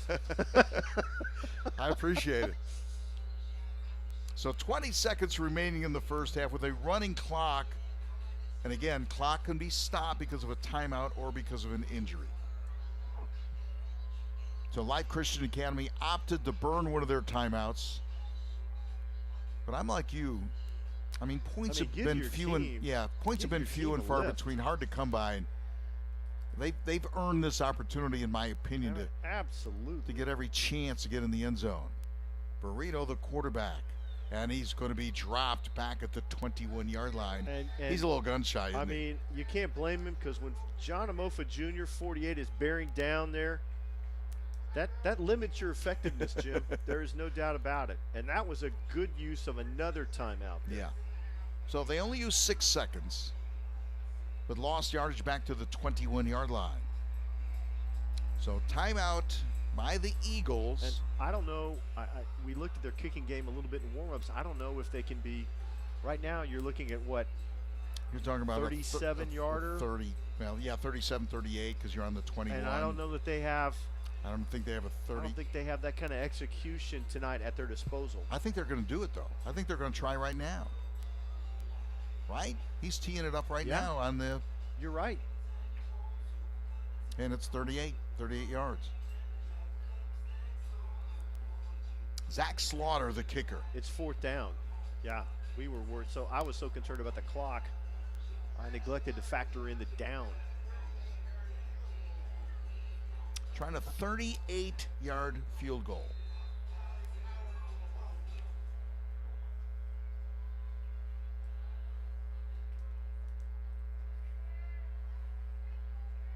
Slaughter got the distance, and they're on the board. There you go. I'm going to say with 8 seconds to play in the half. And then we will move on to halftime. And so Life Christian Academy scores not quite as time expires, but close. Scoring with 8 seconds to play in the first half on a 38-yard field goal. And that So was, hats off to them. that's a pretty good pop right there. That was. He had plenty of distance there. Zach Slaughter puts Life Christian Academy on the board. Now 49-3. 49-3 is the score at the intermission. So Baylor perfect in the first half. They score on every offensive possession. Scoring on Good the evening. opening It is my kickoff of the extreme game. honor Sparks to returns congratulate with the 90 17 members yards of the Baylor on the community who kickoff were return, recognized and during the Head of before the game School was Awards 18 and seconds Memorial old. Chapel service that took place Friday, It was a September 7-0 29th, lead for the Red Raiders. as part of Baylor's Alumni Weekend 2023 festivities. Please join me tonight in congratulating Retired U.S. Army Colonel Ralph Puckett, class of 1943, as the recipient of the Distinguished Alumni Award. The John T. Buddy Fisher Distinguished Service Award recipients are Missy and Roger Talley, along with Jenny and Miles Marks. Miles is a member of the class of 1986. This year's dedicated service honorees are recent retirees Jolie Anderson, who served the school for 27 years, Priscilla Birdsall, 32 years, Abby Franklin, 32 years, Jenny Green, 25 years, and Grant Wood, 32 years. The 7 Sports Hall of Fame inductees for this year are Talia Wright Barnes, class of 2002, soccer. Abby Studer Garrison, class of 1999, volleyball. Mary Catherine Verco Kelly, class of 2005, softball. Dr. Dan Kennedy, the voice of the Red Raiders. Arden Pittman Meek, class of 2011, swimming. PGA professional Keith Mitchell, class of 2010, golf. And John Reed, class of 1987, basketball. Thank you to all of those who contribute so much to make Baylor the community we all know and love. Have a great evening.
The 10th grade representatives are Wright and Sam Tabo. That is a second-year boarding student from Charleston, South Carolina. That is a member of FCA, Baylor Church, the track team, Spirit Club, and AC. She is also a proud member of Lorenz. She is the daughter of Roy and Amanda Maybank. Sam is a second-year boarding student from Saudi Arabia. Sam is a proud member of Probasco Hall, as well as a member of Baylor's crew team, Harris Stanford and Baylor Choir. He is the son of John and Diane Tavo. Rhett Maybank and Sam Tavo.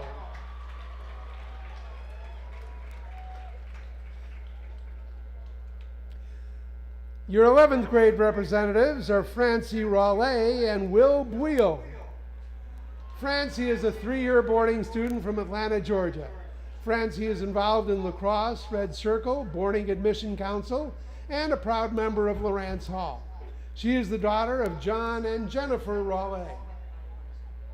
Will is a 6-year day student from Chattanooga, Tennessee. Will is a proud member of Baylor's lacrosse team and volunteers with Weekend Warriors.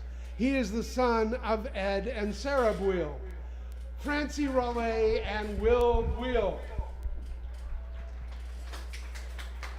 And now, ladies and gentlemen, it is my privilege to present the senior members of the Baylor Fall Ball Court. This year we are honoring 6 senior male students and 6 senior female students, all of whom represent the Baylor spirit. First of all, Ellie Carrico and Ash Brown. Ellie is a 7-year day student from Lookout Mountain, Tennessee. Ellie is a member of the varsity soccer team, varsity basketball team, Chapel Advisory Board, Stat, and Spirit Club. She is the daughter of Alicia and Paul Carrico. Ash is a 7-year day student from Cleveland, Tennessee. Ash is a member of the varsity lacrosse team, JV golf team, Stat, and the hockey club. He is the son of Tara Brown, Ellie Carrico, and Ash Brown. Next are Marcella Garcia and Wade Edelin. Marcella is a 2nd-year boarding student from São José dos Campos, Brazil. Marcella is a member of Spirit Club, Community Service, and the track team. She is the daughter of Roberta and Anderson Garcia. Wade is a 4-year boarding student from Lexington, Kentucky. Wade is a member of the varsity lacrosse team, Boarding and Mission Council, Lupton Hall, and he serves as a letterman. He is the son of Catherine Lawless and Adam Edelin, Marcella Garcia, and Wade Edelin. Next up, Helen Gary and Jacob Hale. Helen is a 7-year day student from Chattanooga, Tennessee. Helen is the captain of the varsity tennis team, a global scholar, Habitat for Humanity, club leader, and a Red Circle member. She is the daughter of Zan and Julie Gary. Jacob is a 7-year day student from Chattanooga, Tennessee. Jacob is a proud member of the Baylor Lettermen, and he is the son of Joey and Jennifer Hale. Helen Gary and Jacob Hale. Next are Julia McCracken and Wade Hopkins. Julia is a 5-year day student from Lookout Mountain, Tennessee. Julia is a member of the varsity lacrosse team, Student Leadership Board, Spirit Club, an FCA student leader, and a wildlife leader. She is the daughter of Michael and Rebecca McCracken. Wade is a 4-year boarder from Statesboro, Georgia. Wade is on the Student Leadership Board, president of STAT. He's a letterman and one of the inaugural members of Howard Hall. He is the son of Patrick Hopkins and Mary Hopkins. Julia McCracken and Wade Hopkins. Next, Skylar Schwartz and Vincent McClure. Skylar is a 3-year day student from Chattanooga, Tennessee. She's a member of the varsity soccer team, an Abshire Fellow, member of Roundtable, a civic scholar, and part of Red Circle. She is the daughter of Skip and Holly Schwartz. Vincent is a 7-year day student from Chattanooga, Tennessee. Vincent is a member of the crew team, Red Circle, and Baylor's BSA. He is the son of Victor McClure and Christina Bennett. Skylar Schwartz and Vincent McClure. Finally, Reese Talley and Jack Murdoch. Reese is a 7-year day student from Chattanooga, Tennessee.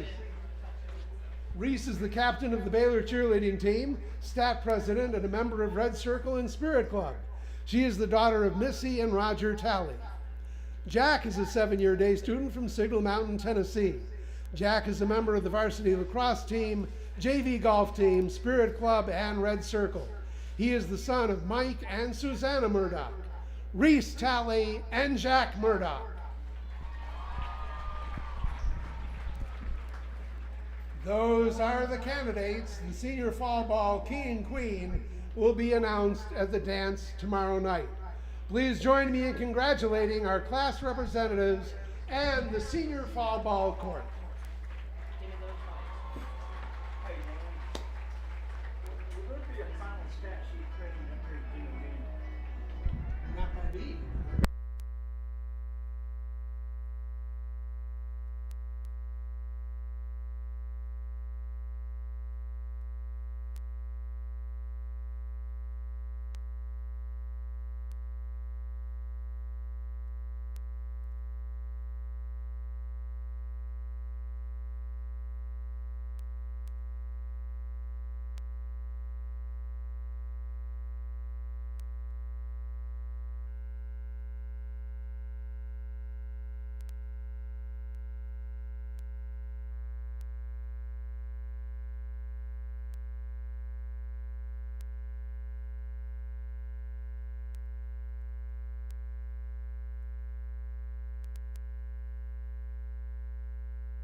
We are at halftime. It is a 49-3 lead for the Red Raiders. Red Raiders scored on every offensive possession.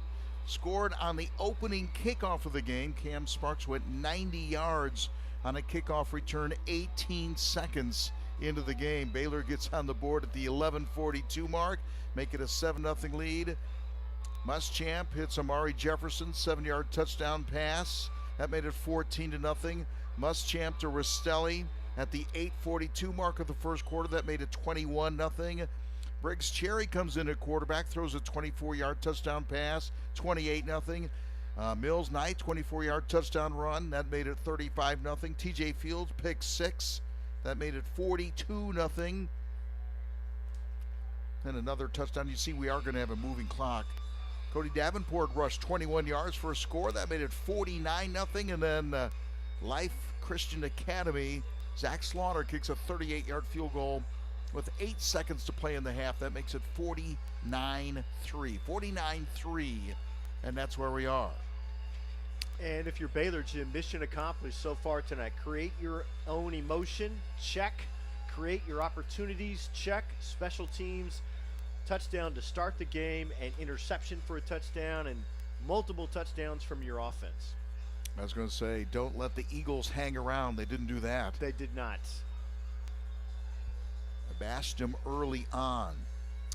Just some of the other scores. Macaulay leads Father Ryan. I think they're late in the second quarter now. That's only 17-7 for the number 1 ranked team in the state of Tennessee, with Baylor's number 2. So Macaulay won. Macaulay was number 1 entering that Baylor-Macaulay game of a couple weeks ago. Still number 1. Baylor's still number 2. And it's 17-7, Macaulay leading Father Ryan. Bradley Central over Red Bank, 21-0. That's in the third quarter now. Damon Floyd has a good club at Yes, he does. Head coach of the Bears. Carter and company Yes. can put some points on the board. Yes. So second half underway. Line drive. Did someone call fair catch before that? He didn't, I don't think. But his teammate might It's have. offsides on the Eagles on the kick. That one was going to be returned for decent yards, I think. Again, we'll go over mercy rule. Mercy rule is automatic in the second half, but they invoked it in the first half. That means both coaches agreed if the deficit becomes 30 points or more. Like I said, they changed that a couple of years ago. It used to be 35. Now it's 30. So if the deficit is 30 points or more in the second half, it's automatic. In the first half, if both coaches agree, then that clock will run. So that's why you see the clock continuing to run right now. And it's going to continue to run in the second half unless, as I said, you can get off the mercy rule if you get within 29 points. But as of right now, with a 49-3 lead for Baylor, that clock will be running the entire second half unless there's a timeout or unless there's an injury. Well, you give Cooper Cowan 5 more yards. He's going to put it in the back of the end zone. That's almost redundant. Yes. That was drilled into the end zone. So let's say Life Academy takes over. We'll call 10.5 minutes. So 10.5 minute mark is when they take over with a running clock, and they'll begin this drive on their own 20-yard line after the ball goes out of the end zone. Life Academy from Chester, Virginia, winless so far this year, 0-5. And they have faced some deficits. They lost their first game of the year 87-0. 87-0. And Jim, a change at quarterback. Josh Burrito at the top of your screen now at receiver. Just running Wildcat far side with, I think we both agree, the number 1 playmaker, Khalid Coward. And you know what, Jim, this makes sense. Why not just start with your playmaker anyway? You're down by a bunch, the clock's running. Set the table for something positive for your football team. And I think Coward could play for a lot of people. He could fit in a lot of spots. He has shown nice hands and nice burst, toughness. Yeah, a lot of toughness. And it's second down. So they're just going to run Wildcat so far in the second half. I would say Burrito got a little bit gun shy as the second quarter advanced. There's a couple of times. You know what? I don't know what it's like to get hit on every play, to be honest with you. He got hit a bunch. I think he made a good decision to avoid a couple of big-time shots that were about to be delivered.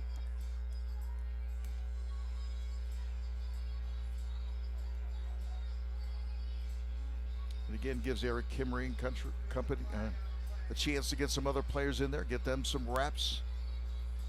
He said coming in that number 2 quarterback, Briggs Cherry, would see some playing time, and he has already. Personal foul. A personal foul on the Eagle offense. I didn't see anything. That's a big one. This is a big one. Yeah. They're going to mark it 15. 15 big ones. 15 yards in reverse.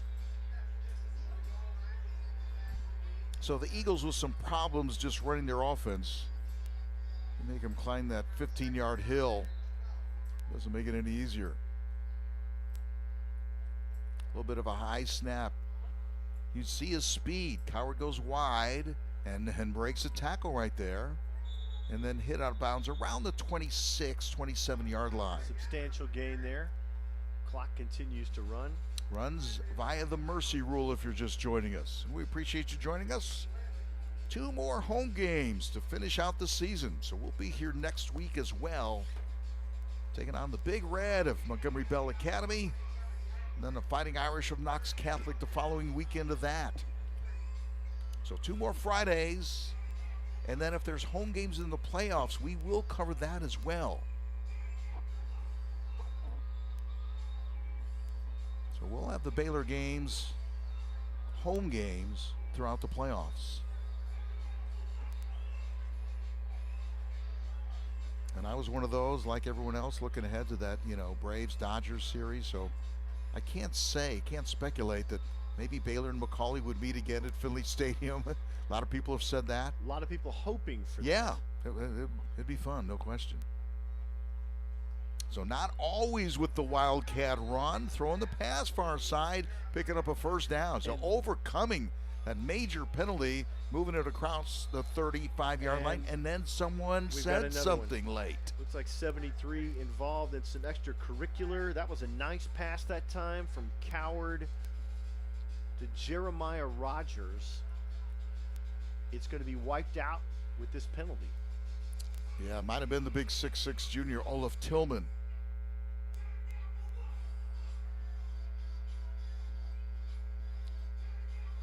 Personal foul. Yeah.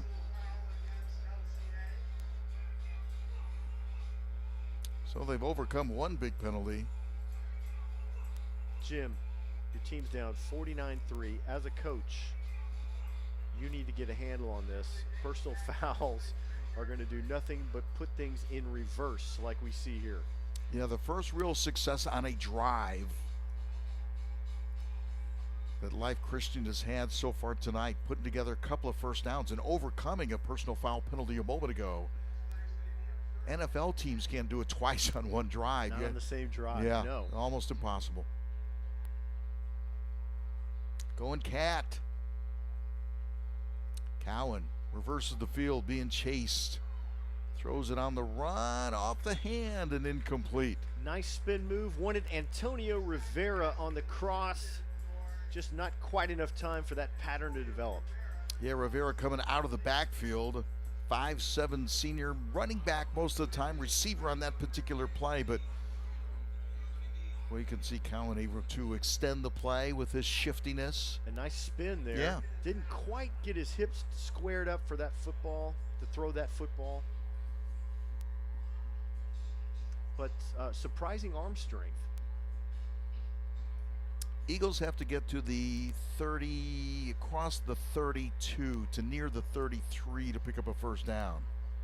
So you're talking about second down, 10 yards to go after the penalty. Clock will continue to run, I understand, even on the incomplete pass. Near side, throwing the out. Pass complete. Burrito back at quarterback. That's the first time that pass has been completed. They've wanted to hit that a couple of times earlier and were unable to. Nice connection that time. I'll say Life Life Christian, they've done some good things. They have. They have done some good things. Trying to get, like we said, trying to get Cow in the football, either through the Wildcat direct snap. Anywhere and everywhere. Yeah, any way they can, because he's their best weapon, and he's shown why they have such confidence and belief in him. He's a good player. So 3rd down, about 8. Burrito throws long, middle of the field, just overthrown and incomplete. Boy, that was such a nice read, Jim. Sure Empty was. backfield. Coward on a sprint and just a touch overthrown. Didn't quite have enough time, or maybe he felt like he didn't quite have enough time. He was under a bit of duress that time. Great effort. They just could not reel it in. Yeah, a little more air underneath, and Yes. Coward might have been able to make that catch. Had his man again a couple of times tonight. He's gotten in back of that defense by a stride and a half or so. So Baylor down. also down on the depth chart there as well tonight in the wake of this. Yeah, they were supposed to play at IMG next Thursday. But there's a chance Life Christian may not play that game. Over the middle of the field, pass complete. That should be good enough for a 1st down. Burrito that time rolling to his right, throws across his body and across the middle of the football field. He got away with it because Jeremiah Rogers was so wide open. Yeah, found a spot, just sat there. His quarterback delivered for a 1st down. So yes, they did overcome 2 personal foul sure penalties, did. right? Got a 1st down and 10 on their own 36-yard line. Have they ever made it? Yeah, they made it to Baylor territory one time tonight on the field goal attempt right at the end of the 1st half. But Yes. Overcoming some self-inflicted yeah, adversity that's on this drive. yeah. Dropping back with time.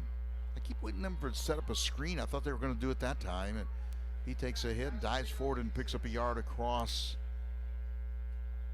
36. It looked like that was set up for a screen. That's what I but thought. Burrito completely ignored the running back by the sideline.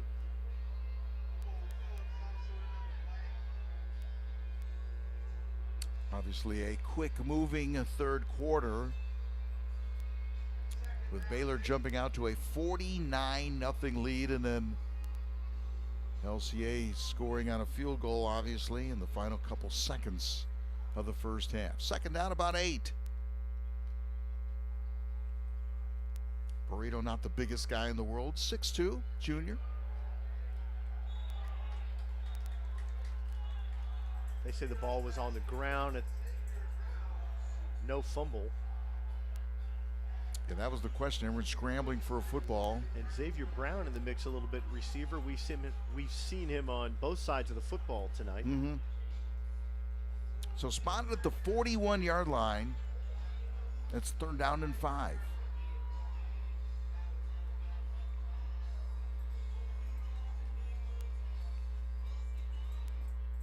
Like I said, Life Christian, they may win time of possession in this game. Baylor has only scored 1 or 2 plays into a possession. Again, middle of the field. There's Coward once again, Coward, he breaking might a get tackle, loose. and he breaks another. A late penalty flag all the way at the 30-yard line. Now let's see if they're going to let the, 59-yard touchdown reception to Clyde Coward stand. Hey, let's also credit on that play Micah Young. You're down 49-3, and he's directing traffic and delivering a block for what could be the Eagles' first touchdown of the night.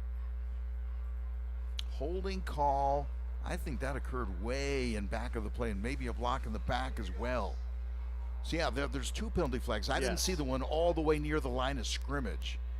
And then we saw the one downfield, but a really nice play by the Eagles is going to be called all the way back. Wow.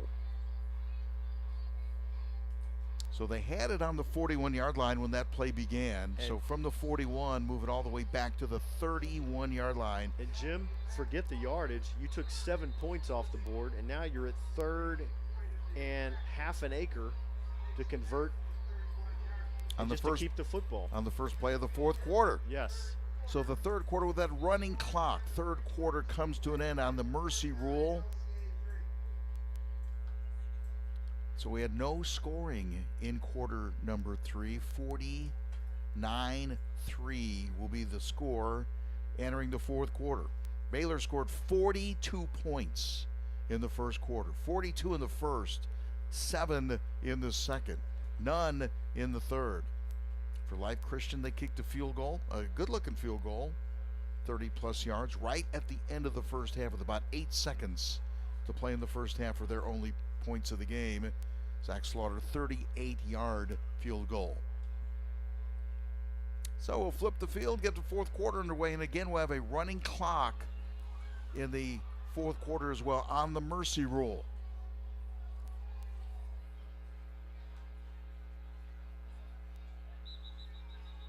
And as usual at home games, between the third and fourth quarter, this is the Baylor Light Show.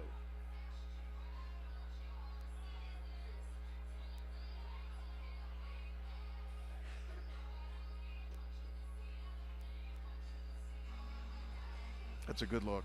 That's a good look you don't see at a high school That is. game very often, am I Yes. right? Absolutely.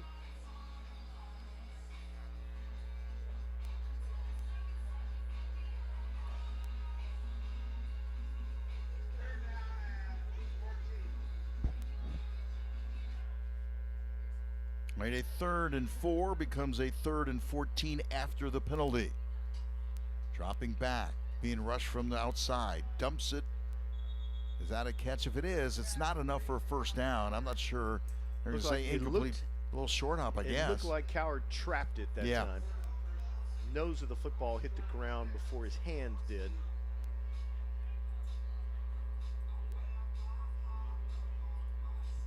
So what do you do here on 4th down? Well, you want to set the tone for a standard of play. Punt does nothing. Why not? I'm with you. I don't think there's any right or wrong answer. 4th down and about 14. 4th down and 15. 4th and 15. And Life Academy thought they had a touchdown a moment ago, but called back on 4th down. A little play action. Throwing it long near side. One-on-one coverage. And it is incomplete. Underthrown. The Eagles wanted a pass interference, but Yep. I think it was too far underthrown to make that call. There's a little hand checking going on, trying to fight your way back to the football a little bit. Couldn't quite get there, and so Baylor takes over on downs, but I think that was a 9-play drive for Life Christian. So they had the football. Actually took over with 10.5 minutes to play in the third quarter and give it up with about 10.5. They had the football the whole quarter. Now we're in the fourth quarter with a running clock, as you can see.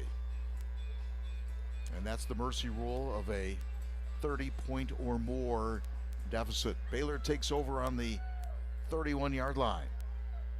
Already put 49 points on the board.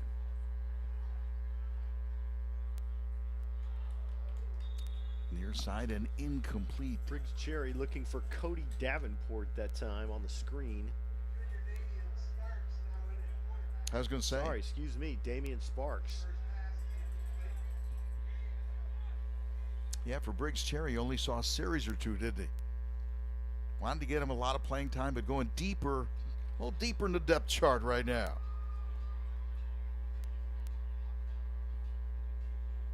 We're going to have to go deep ourselves, right? Yes, we are. So an incomplete pass on 1st down, 2nd and 10 at the 31-yard line. Clock running on the mercy rule, even with the incomplete pass. 2nd and 10, Baylor 49-3, trying to get their 6th win of the season.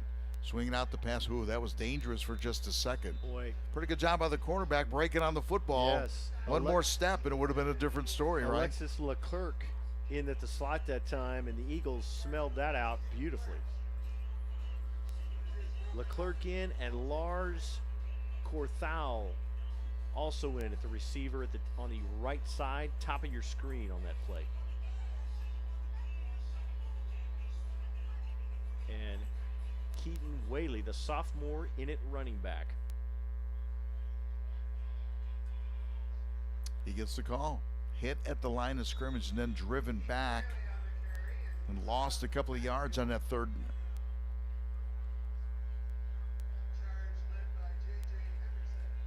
So a good stop for Life Christian. Yes. Clock continues to run, as you see. Dejon McDougal, big number 6 with the stop that time for the Eagles from his nose guard spot.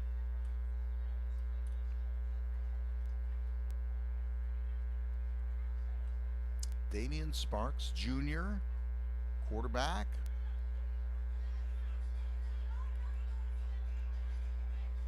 Going to go for it on 4th down. Again, you're in no man's land. Punt doesn't do much. So you might as well. He's going to run, has some room, and then brought down. Good pursuit by Life Christian, and so Baylor turns it down on downs. I believe that's the first offensive possession of the night. It didn't result in a touchdown. Where Baylor has not scored. So let's call this 7:20. 7:20 left to play in the 4th quarter, and Life Christian holds Baylor on downs that time. And so the Eagles will take over on the 33-yard line. So we're going to get an update on that McCauley game and others. McCauley's pulled away a little bit now with a 17-point lead, 27-10. McCauley leading Father Ryan a couple of miles down the road. And Bradley Central continues to shut out Red Bank 28-zip. Not a lot of games tonight on that high school football schedule in our area because fall break week. Throwing it long, has a receiver, drops it in there at the 20, and a score. Coward finally got his touchdown pass, and they've tried to find him every which way but loose, and finally found him for the long touchdown pass. Nice. 67 yards. Nice separation there, a nice throw. Single coverage. Yeah. Number 6 beats it and puts 6 on the board for the Eagles. Shows some speed that time. First touchdown of the game for the Eagles. Well, they try to find him everywhere they can, don't and he's actually going to hold on this kick as well. Number 6 is the Swiss Army knife. They don't have a play where On he's the not in there, LCA. right? Yes. Seen him on defense, offense, now special teams. Yeah, when you're the holder, at least you have a chance to take a breath. Kick on the way is good.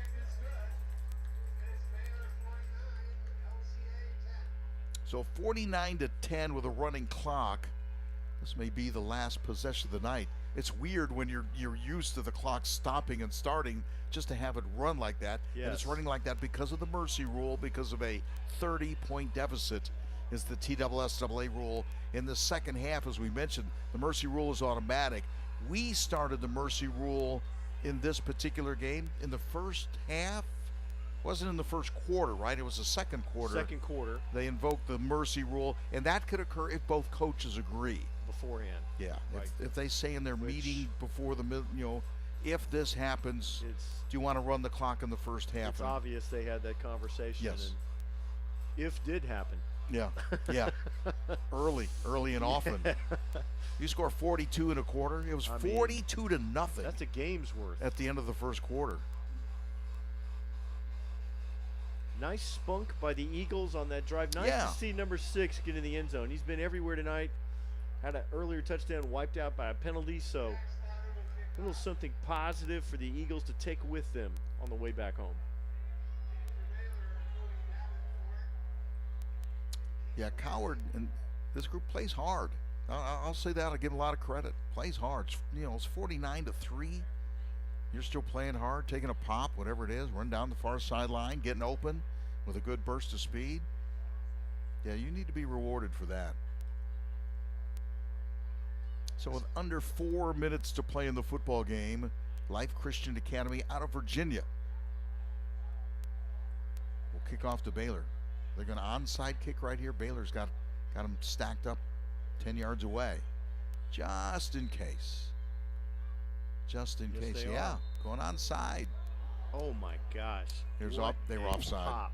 They were offside.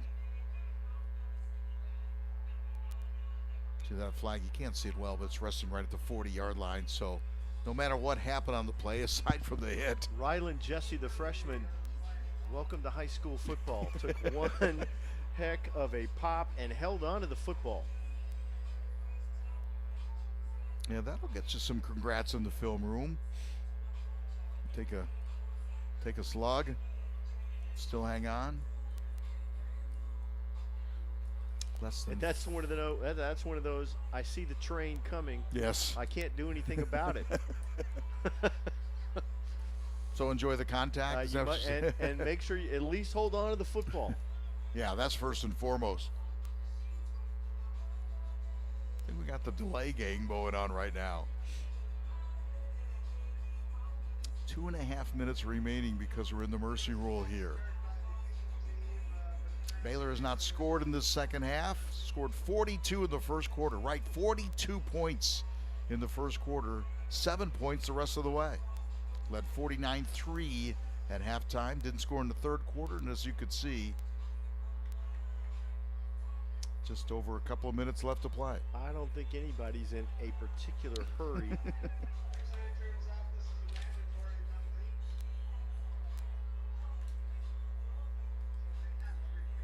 We may just stall. We may just not play anymore. They are going to make him. They're going to make the Eagles kick again. Make him do it again. By the penalty. A little confusion there amongst the officials. Nah. We have seen a little bit of everything tonight. Mercy rule in the first half. I've never seen that before. So here's where the clock can stop. It can stop on a timeout or an injury timeout. Those are the two ways. If you're in the mercy rule, the clock can stop. So that's why the clock is stopped right now with 1:43 to play in the football game. Baylor's 143 away from going 6-2 on the year and 4-1 at home. So Baylor lost their opening game of the season, reeled off 5 straight wins, lost to Macaulay 2 weekends ago, had that bye week last week, playing their final non-district game, if you will, tonight. MBA and Father Ryan, back-to-back home games.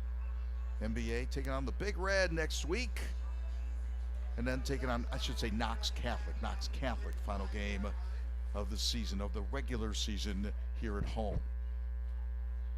So the clock will begin again when he kicks this off, and then we'll continue to run. Trying the onside again. I don't think that went 10 yards before contact, did it?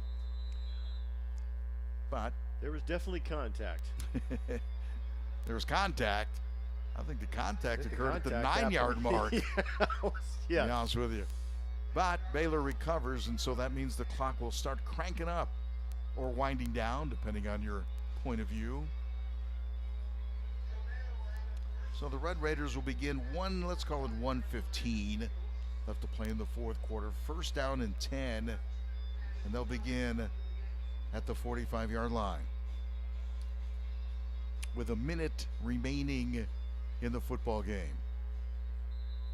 So you don't go all University of Miami on me and take a knee right here. You're just going to go ahead and play.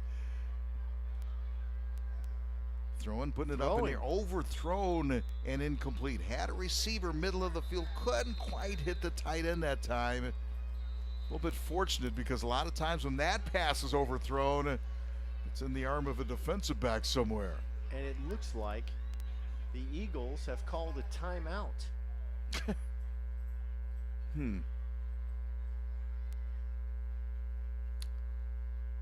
I'm wondering why, but not too hard. I don't know. Yeah, not too hard. That's the key. Yeah. Whatever. Second down and 10 from the 45-yard line in a 49-10 football game. So after the timeout on the snap, the clock will begin once again. And will continue unless There's another timeout. Swinging out the pass, incomplete, and a pop at the end. Cody Davenport feels like, yes, I should have made that reception. I think he would be accurate. That pass was a bit underthrown. Yeah. They call And the another timeout Eagles with taking, well, 31 I mean, seconds. they can't take them with them next week. I guess. You know, Yeah, they're setting up that 39-point scoring play coming up. I don't know what that's about. I have to admit, I don't either. I don't know what that's about. Unless you just want to say, you know what, I've got young guys in there as well. Let me give them as many reps as we can. And maybe Baylor would feel the same way, having some of those guys that are not 1 or 2 on the depth chart in there right now. So 31 seconds remaining, third down and 10. Or maybe just Life Christian wants the football in their hands one more time. There's endless options here, Jim. I'm at a loss to figure out any of them right now. I am too. I appreciate your effort. It all seems unnecessary to me. So third down and 10 with 31 seconds remaining. And Damian Sparks, quarterback in the Red Raiders right now. And there he takes a knee. See if they call another time. They got one left, right? Yeah, that's it. They will not. They will not. Well, mission accomplished. Yeah, the Red Raiders win convincingly. And again, everyone kind of gets in on the action, playing 3 quarterbacks tonight, scoring in the air, on the ground, on special teams, on defense. So got a lot of points, especially early on. Like I said, a 42-point first quarter. Scored all their points in the first half, 49-10 the final.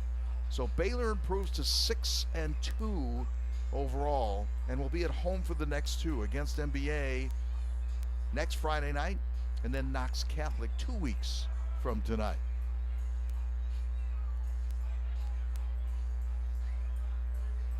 So Eric Kimry and company claim the victory here tonight.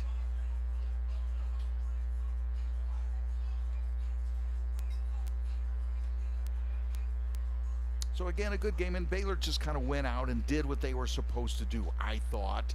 I thought they were supposed to jump on this team early, and they did. 18 seconds into the game, had a 7-0 lead, and it kind of went on from there. So a lot of different players. You have a week off after Baylor had their bye weekend last week after the McCauley game, so had a bye week, took some time off, and kind of wanted to get recharged a little bit, and did so in a pretty big way tonight, a pretty convincing way. Very methodical effort by the Red Raiders, made some opportunities, took advantage of the opportunities, did what they had to do to put this thing in victory lane and get ready for the final push of the regular season. NBA next week, Knox Catholic the next week, and then week 1 of the TSSAA playoffs, although you would figure, depending on what happens the next 2 weeks, obviously Baylor getting a first-round bye in the playoffs, so they may not be in action on November 3rd, may have to wait till the 10th to see their first playoff action, and likely that will be here, and then we'd have the telecast of that contest as well. One of the traditions here on the Baylor campus at Haywood Stadium is singing of the alma mater at the end of the game.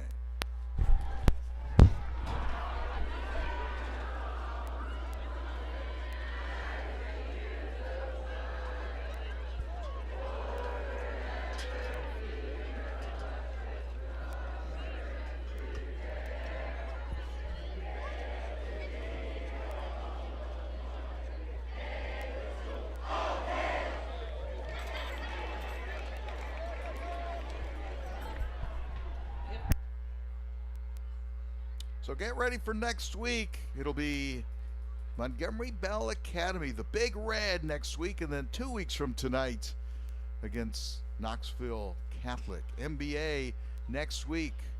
Our pregame coverage on the stream gets underway at 7, and then kickoff at 7:30 next week. Good district game next week here at Haywood Stadium. A lot of highlights tonight, and began on the very first play of the game when Cam Sparks got the Red Raiders going in the right direction. Sparks with a 90-yard kickoff return to get Baylor rolling this evening. Jim, we're used to Baylor scoring on the opening possession, usually offensively, but they got it done on special teams tonight, and you had the feeling after that it was going to be a big night for the Red Raiders. Number 17, Cam Sparks, opening kickoff at the 10. Well blocked, nice speed, acceleration, not even touched by a defender until right there inside the 20-yard line. He gets the push and the touchdown for the Red Raiders. That's their first score of the night. They would lead it 7-0. I think that's called setting the tone, isn't it? Yes, Whit Muschamp. Slant to Amari Jefferson makes it 14-0. That possession, 37 seconds. Muschamp again goes deep. That's to Rastelli. Zane Rastelli makes it 21-0. That time of possession, 9 seconds. Then they go deep again. Briggs Cherry to Cam Sparks again, 28-0. And then this one, Shakai Mills Knight, 24 yards on the touchdown. That makes it 35-0. That possession, 10 seconds. How about the defense? Here's the pick by TJ Fields. Went through the receiver to make the interception and the touchdown. And then Cody Davenport, nice balance from about 20-plus yards out. Takes a shot at the end, goes in. That possession, 1 minute, 31 seconds. And then the kneel down, the coach's favorite play. Baylor wins it 49-10. 49-10, a great way for Baylor to come back after the bye week, claim the victory here tonight. It'll be the Red Raiders and Montgomery Bell Academy. That'll be next Friday night. And we'll be right here to bring it to you, starting with Baylor Game Day next Friday night at 7 o'clock. We'll see you next Friday.